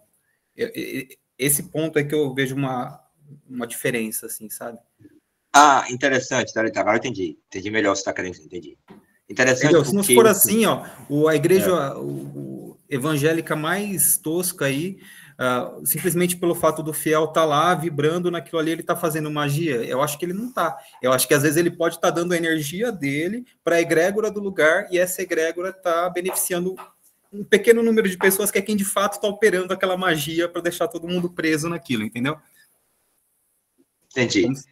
Entendi. O que talvez não deixa de ser mágico, porque está indo para uma pessoa, né, para o dono e tudo. Mas deixa eu falar uma coisa assim sobre... Eu entendi o que está querendo dizer. Que é interessante, porque tem uma diferença mesmo, que eu acho que a gente não falou, e precisa aprofundar um pouco. O cristianismo, a cabala, os judeus, o neoplatonismo, essas religiosidades mais da palavra, do logos, é mais uma teofania da linguagem, né? A gente vê isso muito na Cabala, no cristianismo, né? O logos encarna na história, a palavra, né? O verbo, né? Então, o cristão, ele entra num transe, mas ele entra num transe com o poder, que é o logos, daquela mensagem, né? Então, por exemplo, o Santo Ambrósio, por exemplo, ele era grego, né? Era um filósofo grego. E ele, quando ouviu, não Santo Ambrósio, não, desculpa quem era, acho que era Dionísio, eu tinha ouvido um apóstolo, acho que era o Paulo. Ele se converteu, ele fala isso, né? Não lembro quem era agora o padre da patrística, mas ele diz assim: eu me converti ao que Paulo falou, não pelo intelecto, né? Pelo aquilo que ele está dizendo, pela sofisticadeza logóica, mas pela potência inscrita naquela fala. Então a pessoa entrava em transe espiritual com aquela mensagem, como se aquela mensagem tivesse um poder. Você vai dizer assim: mas isso é psicológico, isso não é mágico efetivamente. Aí eu acho que é uma dimensão que não dá para dizer que é psicológico e que é místico, né? Assim, a priori, então, né? Dizer o que seria, né? Mas o cristianismo e o judaísmo tem muito essa história dos místicos que, lendo a passagem do evangelho, entram num transe tremendo, né? E operam magicamente nesse sentido, né? Fazem milagres, enfim, curam doentes, né? Pelo menos é os relatos que dizem, né? Agora, o que não existe no cristianismo, acho que é isso que você está querendo dizer também, você está percebendo, não existe muito essa dimensão instrumental. A traçar o círculo, a vela, o incenso, a evocação, a incorporação, né? Talvez essa dimensão instrumental, litúrgica, talvez ela tenha se perdido um pouco, mas existe um transe místico cristão. Então, ela existe para manter a instituição católica, ela existe para favorecer não o indivíduo em si, mas sim aquela corporação toda, né? Pois mas talvez não deixe de ser místico, entendeu? Talvez não deixe de ser uma experiência mística porque tenha aqui em fora essa captura política. É o que eu penso, né? Assim, não deixa de ser místico porque alguém vai se aproveitar, porque uma egrégora vai se aproveitar disso, né? Assim, não deixa de ser mágico. Eu acho que não deixa de ser místico mágico porque existe uma captura política, entendeu? Assim, entendeu? Assim, é claro que é uma opinião, obviamente, né? Porque eu acho que a dimensão místico-mágica é uma e a dimensão da captura política é outra. Aí, e também a dimensão de dizer que é psicológico também é um pouco complexo, né? Será que mas é claro que existe essa diferença mesmo entre uma magia dentro do cristianismo, um horizonte mágico, como ele opera no cristianismo, é diferente de como ele opera nas religiões pré-cristãs e nos cultos pré-cristãos. Nessa sequência, apesar de na Umbanda, viu? Eu vejo a Umbanda muito cristã. Não sei se você vê assim, eu vejo a Umbanda muito cristã. Sim, muito sim. Uhum. Então, eu entendo que a Umbanda, na verdade, ela é como se fosse um open source para ter contato com aquela vibração, com aquela banda, né? E a partir do momento que ela abriu para as religiões e manifestações de matriz afro, que até então elas estavam à margem, é óbvio que a tônica que acaba prevalecendo é essa, aí dá a impressão de que não é uma religião brasileira, porque tem elementos afro, tudo, mas eu acho que ela é esse sincronismo, esse sincretismo mesmo, né? Então ela tem o cristianismo, ela tem todos os elementos que formaram a estrutura do povo brasileiro, né? Ela é cristã também. Mas eu acho que o cristianismo que a Umbanda pega não é o cristianismo institucionalizado. Ela pega um cristianismo popular, aquele cristianismo que é espontâneo, que vem do próprio povo, da própria alma coletiva, né? Também acho. É diferente. Eu também acho que o cristianismo da Umbanda é o cristianismo popular, é o cristianismo do Vaticano. Mas Mas não deixa de ser cristianismo, por exemplo. Eu passei, cara, 3 anos na minha vida no judaísmo. E o judaísmo não existe cristianismo. Não existe mesmo. E pelo contrário, eram avesso à figura de Jesus e de Cristo. Então é uma coisa, uma visão totalmente diferente. Então, vejo, falando aí da Umbanda, né? A Umbanda é totalmente cristã. Quando há pessoa de Ela Jesus... é sincrética, né? Ela é sincrética. Cara, mas é mais... Porque ela tem até a linha do Oriente nela, né? Não é... Mas, por exemplo, o candomblé não tem Cristo. Não tem essa figura, essa cosmovisão de uma um tecnovírus logos, né? É um logos tecnovírus que entra na humanidade e aí meio que dá um upgrade e tal. No candomblé não tem, né? Eu acho. Às vezes me corrigem se eu estiver errado. Mas na Umbanda ele traz esse lance, rezar o Pai Nosso no começo, né, trazer as forças, essa energia branca a princípio, né, cristã, eu acho. Aí eu quero escutar vocês. Né? Talvez Então, mas Umbanda antes da seja- Umbanda, fala. já tinham práticas muito parecidas, né? Que todo mundo sabe, a própria macumba carioca, cabula, tambor do Maranhão, né? E era mais ou menos a mesma dinâmica. Talvez esse viés cristão ele tenha sido potencializado com a influência lá do Zélio e toda a instituição e o que rolou na época da ditadura também, né? A Umbanda ela foi um instrumento da ditadura nesse ponto também. Tem essa visão Então, meio polêmica que dela eles tiveram que se cristianificar para poder se perpetuar, né? Isso, e tudo que não se cristianizou ficou à margem. Isso. Né? Eu acho que essa dimensão da história, né, política, Kimbanda, né, por exemplo. É inegável. Catimbó, né? O catimbó é a primeira religião do Brasil, né? A religião essencialmente brasileira é o catimbó. É uma religião totalmente baseada em transe, né? Inclusive, Sim. se você estuda a origem do catimbó, é como se fosse literalmente o xamanismo brasileiro. E Nordeste, né? Nordeste. Então. É tipo a erva venenosa, catimbó, né? Então, vou tomar a planta lá, a erva venenosa, para poder entrar em transe. Aí acabou sincretizando também a questão dos índios e a questão dos negros, né? Mas tudo dentro dessa plataforma anímica, que tem batuque, que tem toda uma ritualística lá que é diferente de uma religião puramente devocional, né?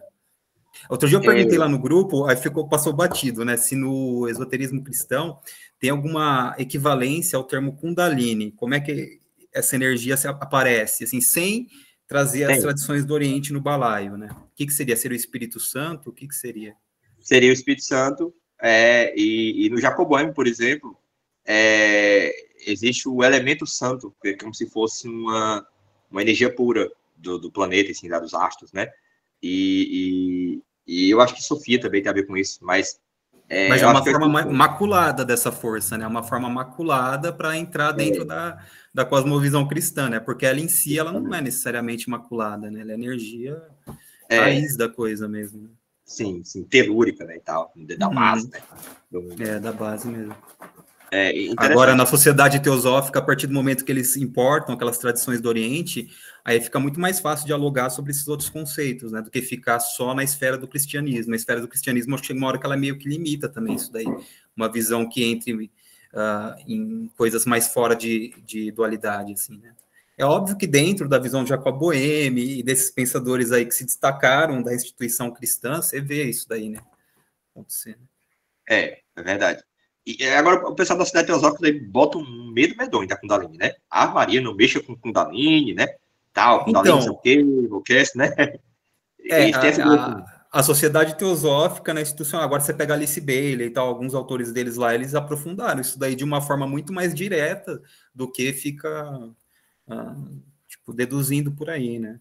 E nada mais é do que energia nervosa básica, né? Energia nervosa. Aí a gnose do Samael ainda atrelou a magia sexual e colocou aquele dogma todo, como se o Kundalini só pudesse ser ativado a partir do sexo. E não é. A partir de qualquer coisa que atrite, né, esse centro básico nosso, seja uma crise de medo, de pânico, isso tudo pode fazer a Kundalini acender, né? Tensão sexual, né, um medo extremo, uma situação traumática pode fazer com que essa energia ative, né?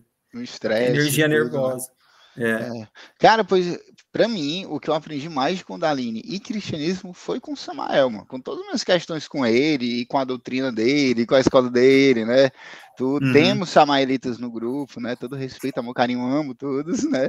Mas o que eu mais aprendi até hoje, quando eu leio na própria Bíblia e faço associações, estava até conversando com a Anael um dia desse, né? Uma visão mais sexual, mística, kundalínica do próprio Jesus e da morte e da ressurreição, né?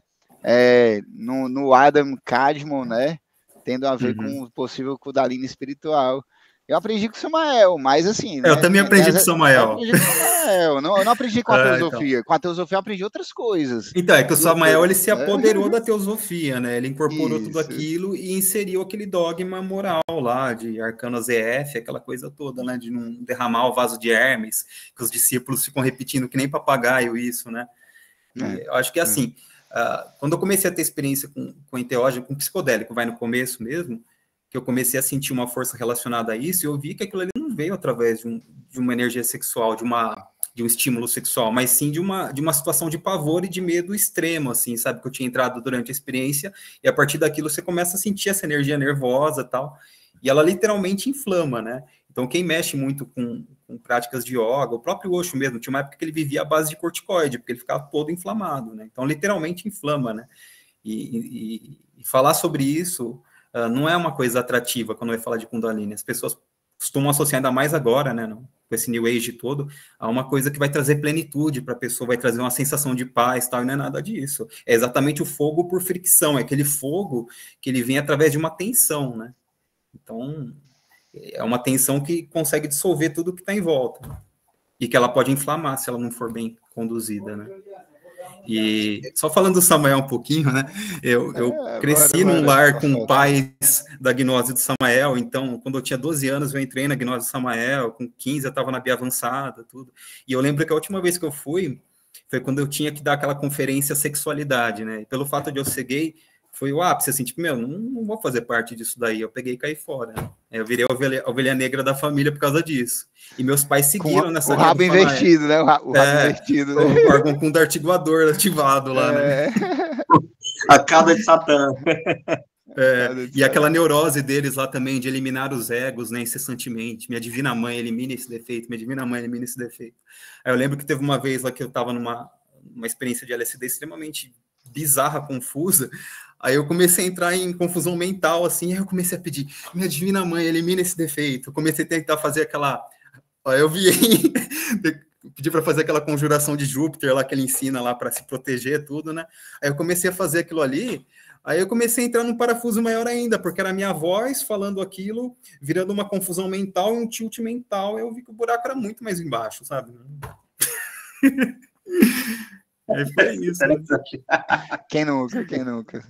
Então, ouvindo o Samael, aí eu entrei num ceticismo absurdo, porque aquilo ali tudo ia contra a minha essência, né, aquela parte dogmática dele. Aí, em 2005, eu tive uma experiência com o cogumelo, que foi o que fez eu voltar a ter esse interesse esotérico e essa visão esotérica, né? Mas pela visão do Samael só, já teria aberto mão disso tudo aí, se fosse ficar naquilo ali, naquele dogma todo. Meus pais até hoje ficaram naquilo ali, e foi um negócio extremamente difícil de desmontar. O quê? Qual é a tua visão da Kundalini com a vida? Da Kundalini com a vida? A Kundalini é a força básica, primordial, capaz de gerar uma vida, né?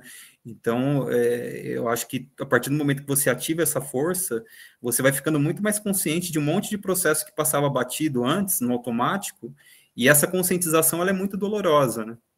É uma conscientização que envolve sofrimento, que envolve até problemas físicos mesmo, problema de coluna, de lombar, né? Coisa relacionada à energia nervosa que não está circulando de uma forma boa, né? Mexe também com questão glandular também. Eu fui ter um pouco de consciência disso daí quando eu entrei no processo de Noite Escura da Alma, depois de uma experiência traumática com LSD, que me deixou totalmente desconfigurado.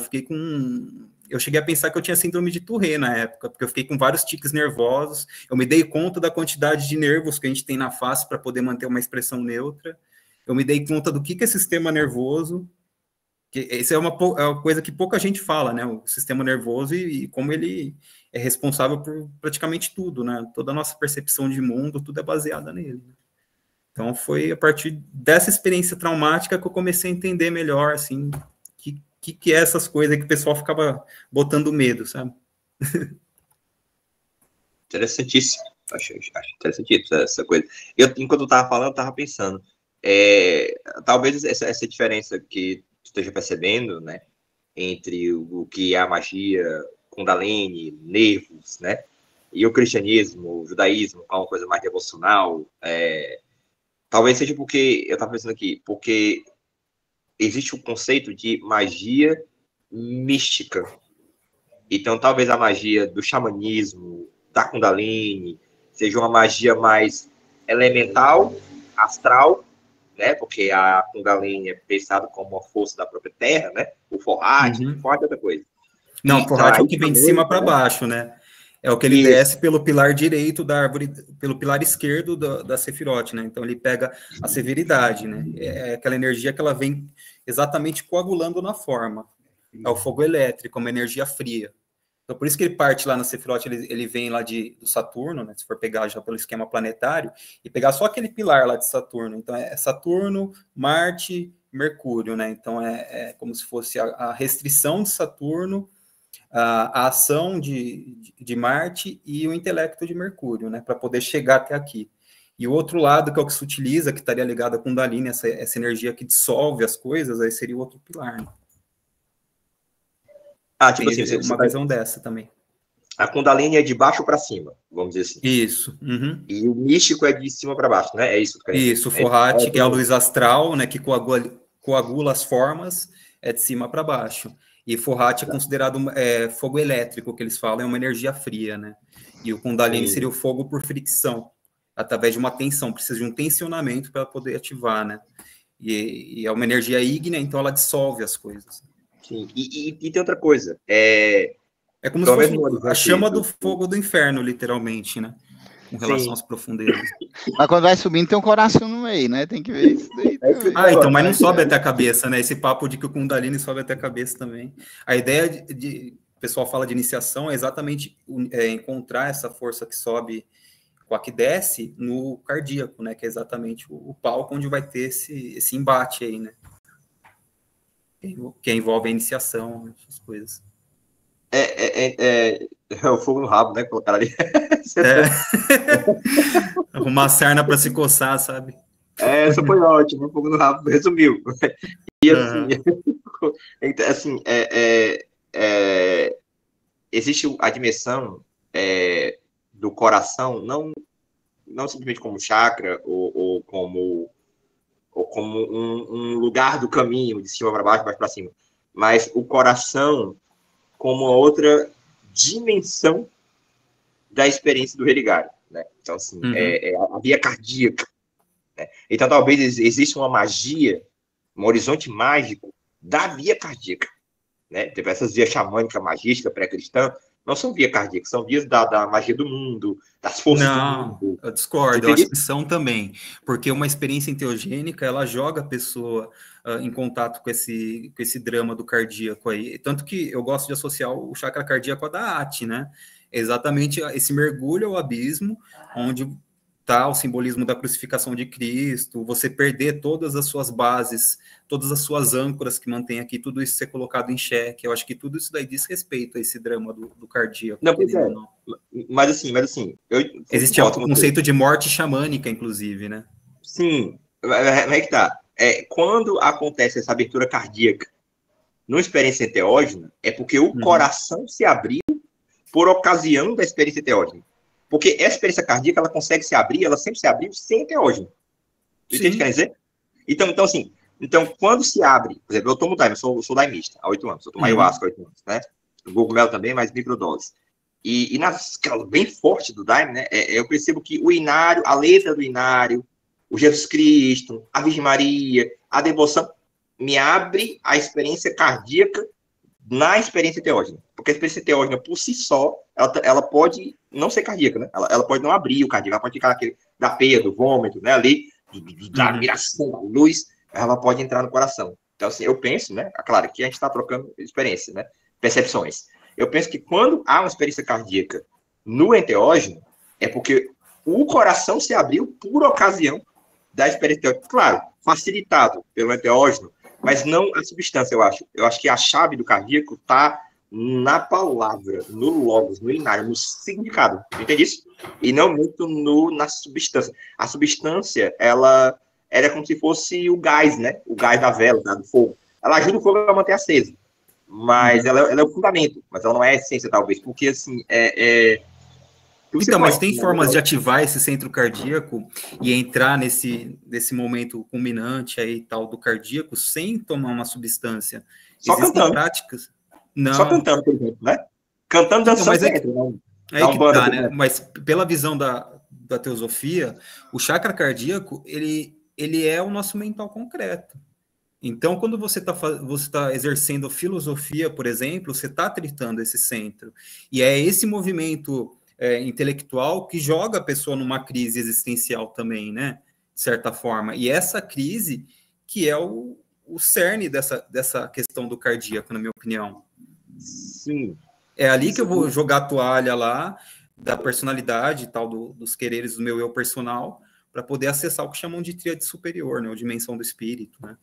Sim, tu me lembrou de uma coisa, viu, Daslava? Quero ouvir o Ítalo falando, mas tu me lembrou de uma coisa? Me lembrou agora do conceito-chave para pensar essa diferença que a gente está falando aqui. É o conceito de princípio. Né? Por exemplo, Jacobão ele fala em 3 princípios. O princípio terreno astral, o princípio do filho, aí seria o cardíaco, e o princípio do pai, né? Seria o espiritual, enfim.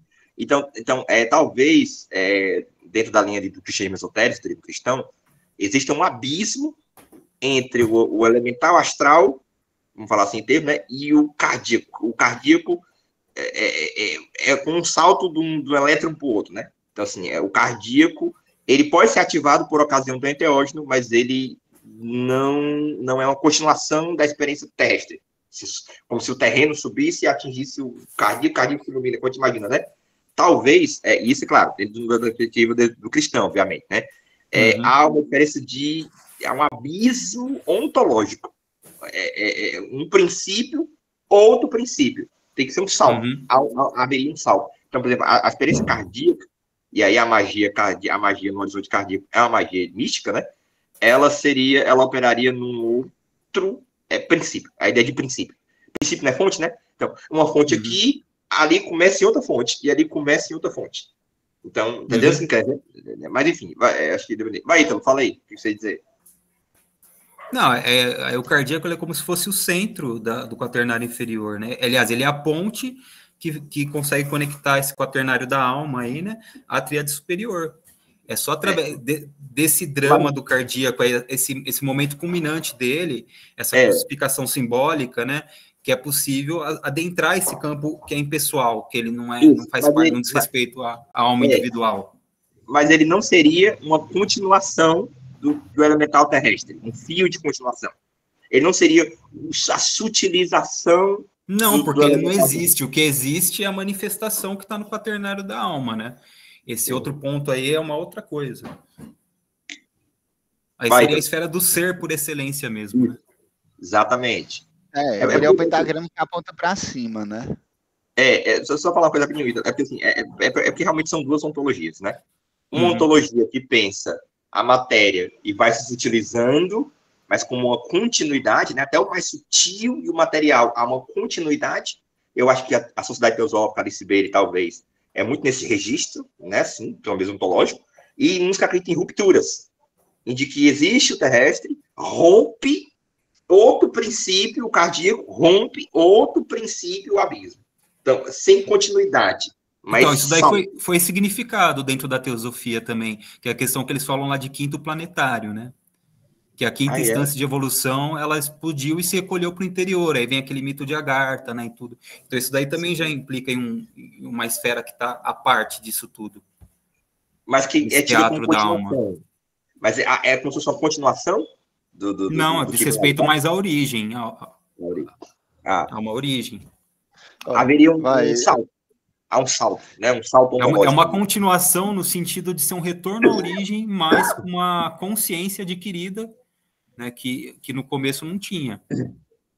Mas parece que rola uma ideia de continuidade, né? Assim, um contínuo, né? A ideia de um contínuo e a ideia de saltos ontológicos. Por exemplo, o Jacob Boehme, quando ele fala dos 3 princípios, ele fala de saltos ontológicos. Então é por isso que a alma, existe esse conflito da alma com o corpo. Por que o corpo quer uma coisa e a alma quer outra? Porque são 2 princípios. Sim, tem que ter esse salto ontológico também. Né? Esse salto ontológico só é possível com a questão da crucificação, né, da personalidade. Exatamente. Fala aí. Eu ia tocar em vários pontos, cara. Vários pontos que vocês falaram, muito legal, né? O coração como a transcendência, né? Esse salto do humano com os deuses, a gente vê muito quando a gente vai falar da graça.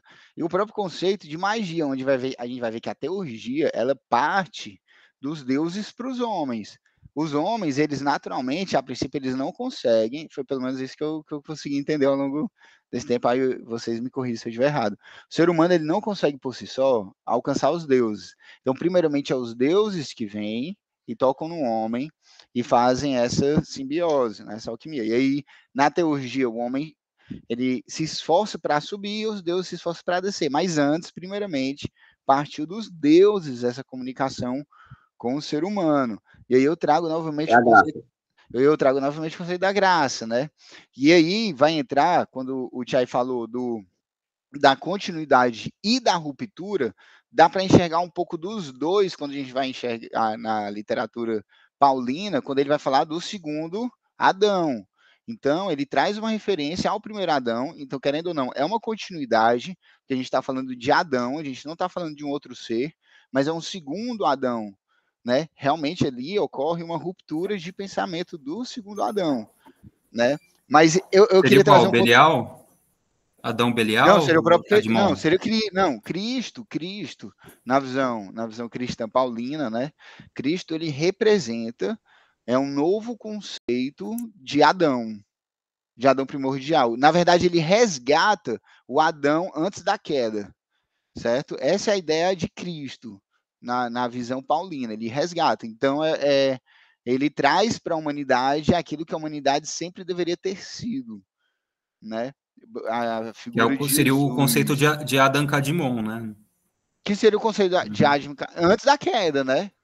Sim. Antes da ruptura, porque ele cai em ruptura, né, em vários pedaços, que são as nossas almas, seria o conceito dele antes da queda, né? Então é como se condensasse tudo em Tiferet, né? E aí em Tiferet, pronto, pegando esse gancho, se condensou tudo em Tiferet, e aí eu trago aqui o conceito do coração, que eu me lembro que teve uma briga na ordem martinista, porque aí eu não estudei muito a fundo, mas um dos fundadores, né, ele era muito voltado à teurgia ritualística, né, para poder... O Martinez Pasqualini. Martinez Pasqualini. Aí teve uma briga com alguém, que eu não me lembro quem é, que ele falou assim, cara, o caminho é o caminho só da oração. O caminho da oração, ela basta por si só, porque pela oração dá para inflamar o coração. Né? E aí eu me lembro que eu vi em algum canto, né, que teve essa ruptura de pessoas que faziam todo o ritual cerimonialístico para inflamar o coração e pessoas que através da própria oração inflamam o coração, né? E aí o questionamento, né? E não é nem questionamento, é o testemunho. Cara, o que eu tenho vivido é que dá para inflamar o coração através da oração. Dá, sabe por quê? Sim. Porque, na verdade, essas experiências, né, que levam a esse estado aí superior, são experiências de dissolução do eu. Então, você vai conseguir dissolver seu eu através da devoção em uma entidade fora de mim, entendeu? Que é o simbolismo de Netuno, casa 12 do mapa, né? Então, quando tem uma experiência enteogênica, aquele primeiro estado da experiência, para quem já quebrou a casca, né, já fez várias experiências, o primeiro estado é um estado de incômodo, é um estado que é como se fosse um renascimento para o que vai vir depois, né? Então, esse lugar incômodo de dissolução, tudo, é esse mesmo lugar que uma devoção, o caminho Bhakti, de Bhakti Yoga, lá que é puramente devocional, chega também, que é o me diluir em uma coisa maior. Né? E é muito doido que essa dissolução, ela também está ligada ao conceito de vício também, né? Porque quando eu estou viciado em uma substância, eu anulo a minha individualidade para o consumo daquela substância que é exógena, né? Que está fora de mim, né? Então, quando eu me devoto a um Deus externo a mim, eu também vou conseguir chegar nessa dissolução do eu personal, né? Eu queria pegar essa tua fala e perguntar para o Chay e para ti também, que a cosmovisão de todo mundo é um pouco diferente, né? Mas a gente consegue aqui conversar no pensamento livre, né? A gente está falando do coração e dessa transcendência. E aí eu perdi o começo da aula, onde o Chay falou do gráfico lá do supraceleste, né? Tem a parte do mundo, né? Aquele gráfico lá que se parece com o diagrama da árvore da vida, com as camadas, tudo, e supraceleste.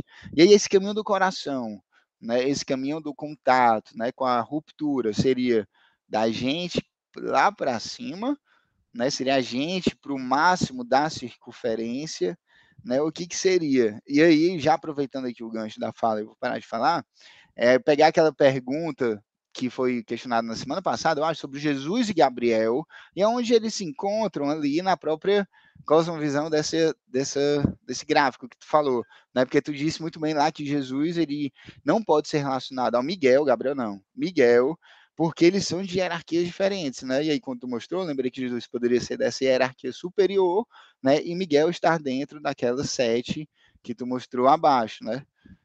Mas, enfim, eu queria escutar você. Deixa eu só começar aí, eu passo por Daza lá. Assim, primeiro, alguns pontos, certo? Primeiro, existe a Trindade, lá no topo tem a Trindade, né? Pai, Filho e Espírito Santo. O Filho é o Cristo, a Trindade, né? Os anjos, as hierarquias celestes, ela vamos dizer assim, o gradiente dessa Trindade para o plano celeste. Então, Miguel e Jesus Cristo estão no supraceleste. Os anjos estão no supraceleste. O Cristo está no supraceleste. Então, assim, é como se, eu penso assim, sabe? É como se a Trindade fosse a atmosfera e os anjos fossem o furacão, né? Ou seja, o vento ali descendo, né? Ou seja, aquilo entrando no mundo celeste, né? E aí o que acontece? Os anjos, eles comandam os planetas, eles estão por trás dos planetas. Planetas aqui, que é no plano celeste, são tipo representações dos anjos, mas não são eles, né? Sinalizam as forças, mas não necessariamente. Inclusive, você pode evocar na magia angélica através do planeta, né? O planeta chama o anjo, a força angélica vai para o planeta vai para o mago, a força bem canalizada, a gente vai ver isso com calma. Agora, se você entendi a pergunta primeiro, essa dimensão do supraceleste, ela é uma metáfora da via cardíaca. Ou seja, a via cardíaca é a rosa na cruz, é o supraceleste no celeste. Se for essa a tua analogia que tu está pensando, eu acredito que sim, eu vou nessa linha também. Se eu estiver errado, nós estamos errados juntos. Nós estamos errados juntos, se nós estiver errado, equivocado nisso. Mas eu penso que essa dimensão do supraceleste não é uma continuação do celeste nem do elemental. É um outro princípio, é um salto ontológico. Entende? Eu acho que o cristianismo esotérico, Jacob Boehme entendia assim, e por ser um salto ontológico, nada aqui em fora, seja teógeno, seja o que for, pode garantir esse contato. Pode favorecer. Sim, não tem garantia nenhuma. Porque você pode simplesmente entrar lá no abismo e se apegar ao que aparece lá, as formas mundanas, a tudo que você tem aqui no seu sistema já definido e ficar preso ali. Não tem garantia, né? A passagem por essa via estreita. E dá no mesmo, fica no loop infinito, né? Exatamente. Agora, sabe o que eu acho? Agora eu vou dizer uma coisa para vocês. Olha aí como é interessante. Apesar de nada aqui em fora garantir, eu penso que existe uma teofania da linguagem. Uhum. Eu acho que a linguagem sagrada, hierática, vamos dizer assim, a linguagem carregada de logos... Baseada no som. Sim. Exatamente. Exatamente, a dança, o canto. Eu acho que a linguagem tem um poder mágico de abrir a via cardíaca. Entendeu isso? Então a via cardíaca pode ser preparada magicamente. Entende? E aí o Saint-Martin, olha como é interessante. O Saint-Martin, ele faz essa crítica ao Zénon Coan, é isso que você está querendo se referir, ao Martinelli Pasquali, dizendo, é necessário toda essa parafernália para encontrar o divino, sendo que o divino está dentro do coração, essa coisa toda. É mais ou menos isso que ele vai falar, né? Mas o Villemos, o Jean-Baptiste Villemos, que é também que foi discípulo do Martinelli Pasquali, continua ainda uma teologia cardíaca. Quem vai fazer essa síntese é o Papus. O Papus é que vai pegar o Saint-Martin e pegar o Martinelli Pasquali. Mas, assim, então, hoje em dia, eu penso que... E outra coisa, eu penso que essa teofania da linguagem é aquilo que os cristãos primitivos chamavam de poder do Logos.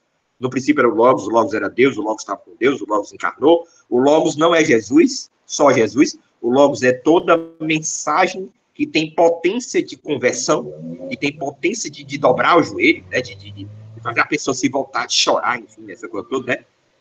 E essa teofonia da linguagem, a meu ver, hoje em dia eu tento pensar assim, é uma influência da mística judaica dentro do cristianismo. Por que eu digo a mística judaica?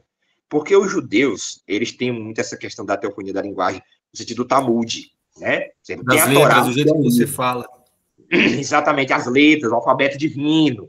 Então, essa relação entre magia e linguagem, eu vejo muito forte na mística judaica. Estou falando da Cabala, não. Cabala é bem depois. Falando da mística judaica, que é a apocalíptica, judaica, os rei Calou, os palácios, teofania.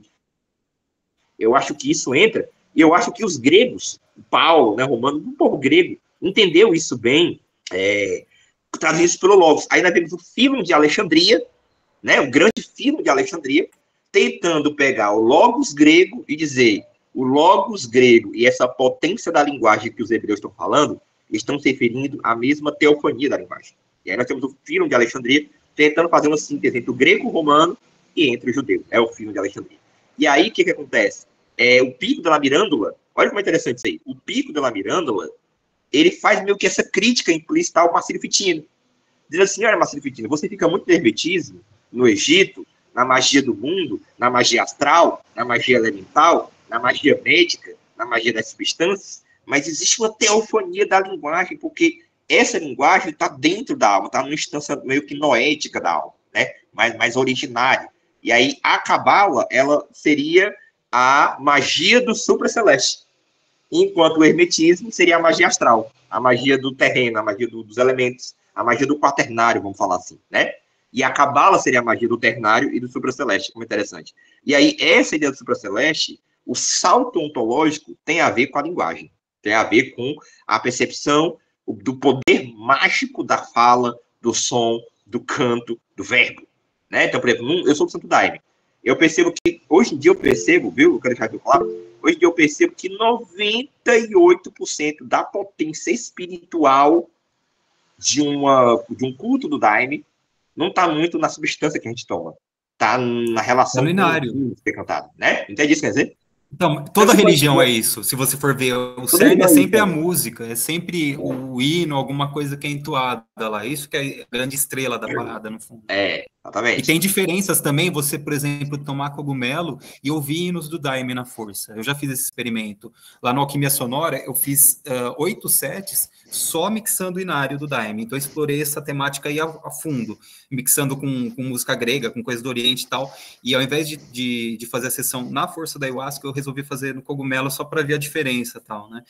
E eu vi que no cogumelo aquilo ali não funciona da mesma forma. Pelo contrário, você vê uma coisa que está ligada à escravidão espiritual, entre aspas, né? Muito culto antepassado, que quando você está na força da ayahuasca, que a força da ayahuasca, na minha opinião, ela tem um diferencial que por causa do cipó, que ela trabalha mais questões horizontais, comunitárias. E o cogumelo não, o cogumelo ele sobe lá, tipo, verticalmente e tchau, não precisa de ninguém nesse sentido, né? Aí foi muito interessante essa experiência que eu tive, aí de ouvir Inários do Daime na força do cogumelo. Tipo, é como se tivesse descido na hora da força, o meu daimon pessoal, e eu comecei a blasfemar aquilo ali tudo. Assim, sabe o espírito livre da natureza? O espírito livre da natureza que não quer doutrina, não quer nada. Deus. Agora na ayahuasca funcionaria de boa. Porque da hora ele tá acostumado com aquela estágio de alteração de consciência da própria ayahuasca, né? E quando tu tomou o cogumelo, né? Aquele ser ali, ele não se encontrou em casa, né? E talvez ele não porque o cogumelo ele não tem tanto essa pegada comunitária que a ayahuasca traz, porque a ayahuasca tem esse papel da peia física, né? A peia física do cipola lá joga você numa iminência de morte muito maior do que o cogumelo joga. Eu acho que isso meio que baixa a bola do eu pessoal, do eguinho pessoal, para uma visão mais comunitária da coisa. Agora, pegando isso que tu falou do canto, da música, né? Eu percebo que tu é um artista, né? Tu gosta da arte, né? O canto, música, tudo, né? Mas, quando tu falou assim, que a transcendência, né? Ela vem pelo canto, música, vem também, né? Mas quando eu pergunto, por exemplo, qual o Salmo 91? A maioria das pessoas... Não sei, a maioria, né? Mas muitas pessoas sabem qual é o Salmo 91. Então, pelo menos já ouviram falar, o Senhor é o meu pastor, e nada me faltará, ainda que eu ande pelo vale da sombra da morte e tal. Ou seja, a gente não tem canto nem música, a princípio, mas é algo que no decorrer Tem, esses salmos eles foram musicados. Foram, mas será que na história da maioria dos brasileiros, eles se depararam com salmos musicados? Ah, não. Né? Essa é a questão. E assim, o Salmo 91, quando fala, ele remete na nossa memória um poder mágico. E eles não vieram até a gente cantado e musicado. Mas ele é musicado, mas um texto, ele pode ser musical sem ser cantado. Ele pode ter uma musicalidade, né? Sem ser cantado. Então, na medida que ele é poético, né? O Darlava é melhor falar disso, né? A musicalidade do texto. E isso é uma coisa que o Darlava está me trazendo aqui, que eu estou expandindo, achei interessante. Desculpa interromper, mas é uma questão assim. Tem uma hora que você falou assim, de que talvez essa experiência do cardíaco, né? esteja uma raiz xamânica, no sentido dos ritos de passagem, de quase morte, do funerário, né? Eu acho sim, eu acho que tem por aí mesmo. Eu acho que existe uma dimensão, quem fala isso é o Joseph Campbell, né? Existe uma dimensão do xamanismo, da religião primitiva, que não é só do culto à natureza, mas também do culto aos mortos, do enterrar o morto, do funerário. O Egito era muito isso, né? Era uma religião funerária. E talvez os mistérios gregos, por exemplo, as religiões de mistério grega, era muito esse culto da morte, o que tinha depois da morte, a salvação da alma, do submundo. Então, talvez, de fato, e aí eu acho interessante a gente pensar nisso, o que a gente chama de via cardíaca, de experiência mística, de magia mística, né, dessa religiosidade mais devocional, talvez seja uma reminiscência, né, da dimensão funerária, da religião funerária, essa relação com os mortos no xamanismo. O que tu acha disso, dessa questão? E aí depois a questão pode voltar por isso aí. Eu acho que sim, faz sentido isso. Sim, sabe?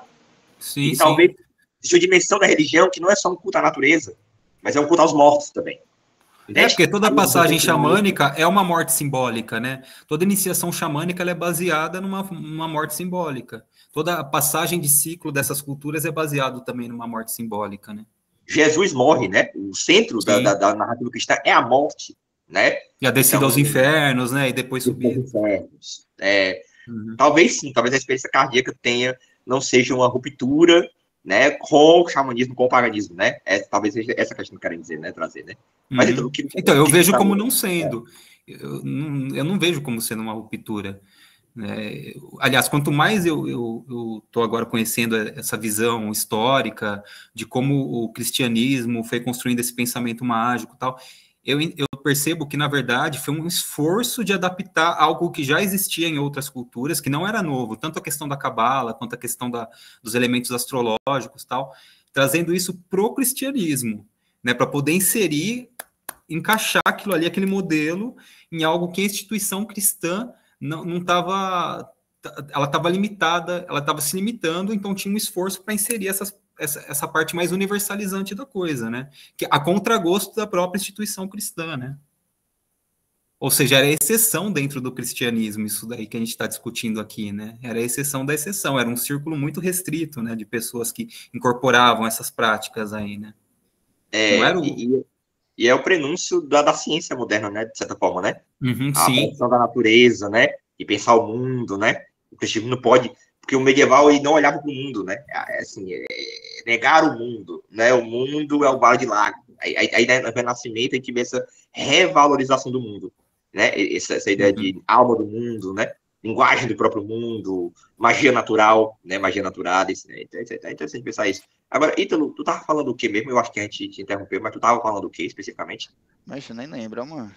Não, eu falei do Salmo 91, mas, eu tô gostando muito de falar de vocês, muito. Mas eu tô sentindo falta do Léo e do Caio, que estão aqui e não falaram nada ainda. Eu queria poder escutar eles, cara. Charles, quer falar alguma coisa aí? Então, o Bruno também, de vez em quando.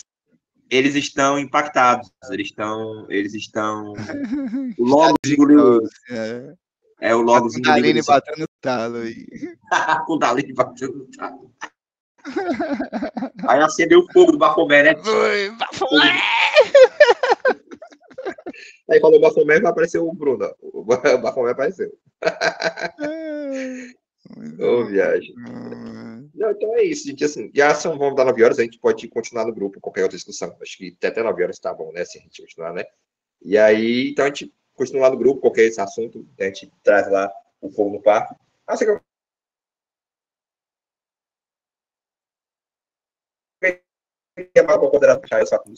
pode falar. Posso falar uma coisa? Se alguém quiser falar alguma coisa aí, pode. Esse texto de hoje, eu comentei ele, né, que já existia Sefer Yetzirah, né, já existia a hierarquia celeste lá do Maimônides, lá, que são 10, né, já existia, em tese, já existia essas ideias todas aí de hierarquia celeste, né. A gente estuda em termos históricos porque naquela época provavelmente esse texto não era de conhecimento, mas quem é judeu tradicional provavelmente tem uma outra visão sobre isso, né? Perdão. De que, por exemplo, o Dionísio, o pseudo-Dionísio, ele não trouxe nada novo, ele incorporou elementos do judaísmo, que já existiam, só que lá são 10 hierarquias celestes, tem até a ligada a Malkuth, né? Não são 9. Pelo Sefer Yetzirah lá tudo, são 10, né? Maimônides, ele é bem racional, né? Aí a gente, do outro lado, tem Isaac Luria, que vai ser o contraposto anticristo, né, de Maimônides. Então, Maimônides, ele é bem materialista, ele o Deus dele é mais parecido com o Deus do Giordano Bruno, né? Deus imanente na natureza, é mais Maimônides. Enquanto Isaac... O Aristóteles. Né? Tanto é que ele questiona Aristóteles dentro da própria materialidade. Ele nem questiona Isaac Luria, porque para ele Isaac Luria já é tipo uma viagem, Maimônides é totalmente contra a Cabala, né, inclusive. Né? O Daslava tá lembrando de uma coisa muito importante, de fato, de que, na verdade, o esforço é do cristianismo se abrir a essa religião do mundo, né? De fato, eu acho que é isso mesmo. E do quanto, né, talvez ele já tinha essa religião do mundo lá nos seus primórdios, né? Porque lá nos seus primórdios, essa religião do mundo era o horizonte, a cosmovisão própria do mundo, né? Então, talvez, quando a gente fala, assim, por exemplo, de magia cristã, talvez a gente fale assim, o horizonte, a cosmovisão do cristianismo era a cosmovisão no sentido do universo animado e tal, e tudo, apesar de ter esquecido, né? Achei interessante essa questão é o cristianismo se abrindo para a religião do mundo, porque ele já era o prenúncio da ciência moderna. Ele já era o alvorecer do método empírico, de olhar para esse mundo. A Francesa, ela tem uma passagem que fala muito bem isso, né? De que o que marca o Renascimento é esse interesse pelo mundo, pela natureza, pela linguagem do mundo, né? Que foi esquecido. A filosofia grega olhava muito para cima e esquecia embaixo, né? Dizia, né? Das paixões do corpo e tal e tudo, e é o dialético. A Idade Média continuou essa ideia de que o que importa é a contemplação e o mundo é fonte de erro, fonte de ignorância. E o Renascimento, né, na modernidade, o prenúncio da modernidade, é olhar para a natureza e dizer, não, Deus se existe, se revela aqui na natureza. Né? Então, o livro do mundo, o Liber Mundis. E essa chave, gente, é muito importante para a gente entender o Renascimento e para a gente entender o Giordano Bruno, que a gente vai chegar. Né? O quanto eles estão querendo dizer que a mensagem cristã não estaria se opondo, em essência, a essa religião do mundo. Ela se opõe na teologia eclesial construída pela igreja. Ali é que ela se opõe. Mas talvez o cristianismo, na sua essência pré-institucional, vamos dizer assim, né? Se bem que parece que o Giordano Bruno considerava o cristianismo, o judaísmo, né? A tradição judaico-cristã, uma deturpação da religião do mundo, né? E aí a Francietes vai pela tese de que ele foi condenado foi por razões teológicas, não foi assim, por razões de porque existem outros mundos além do nosso, mais astronômica, não.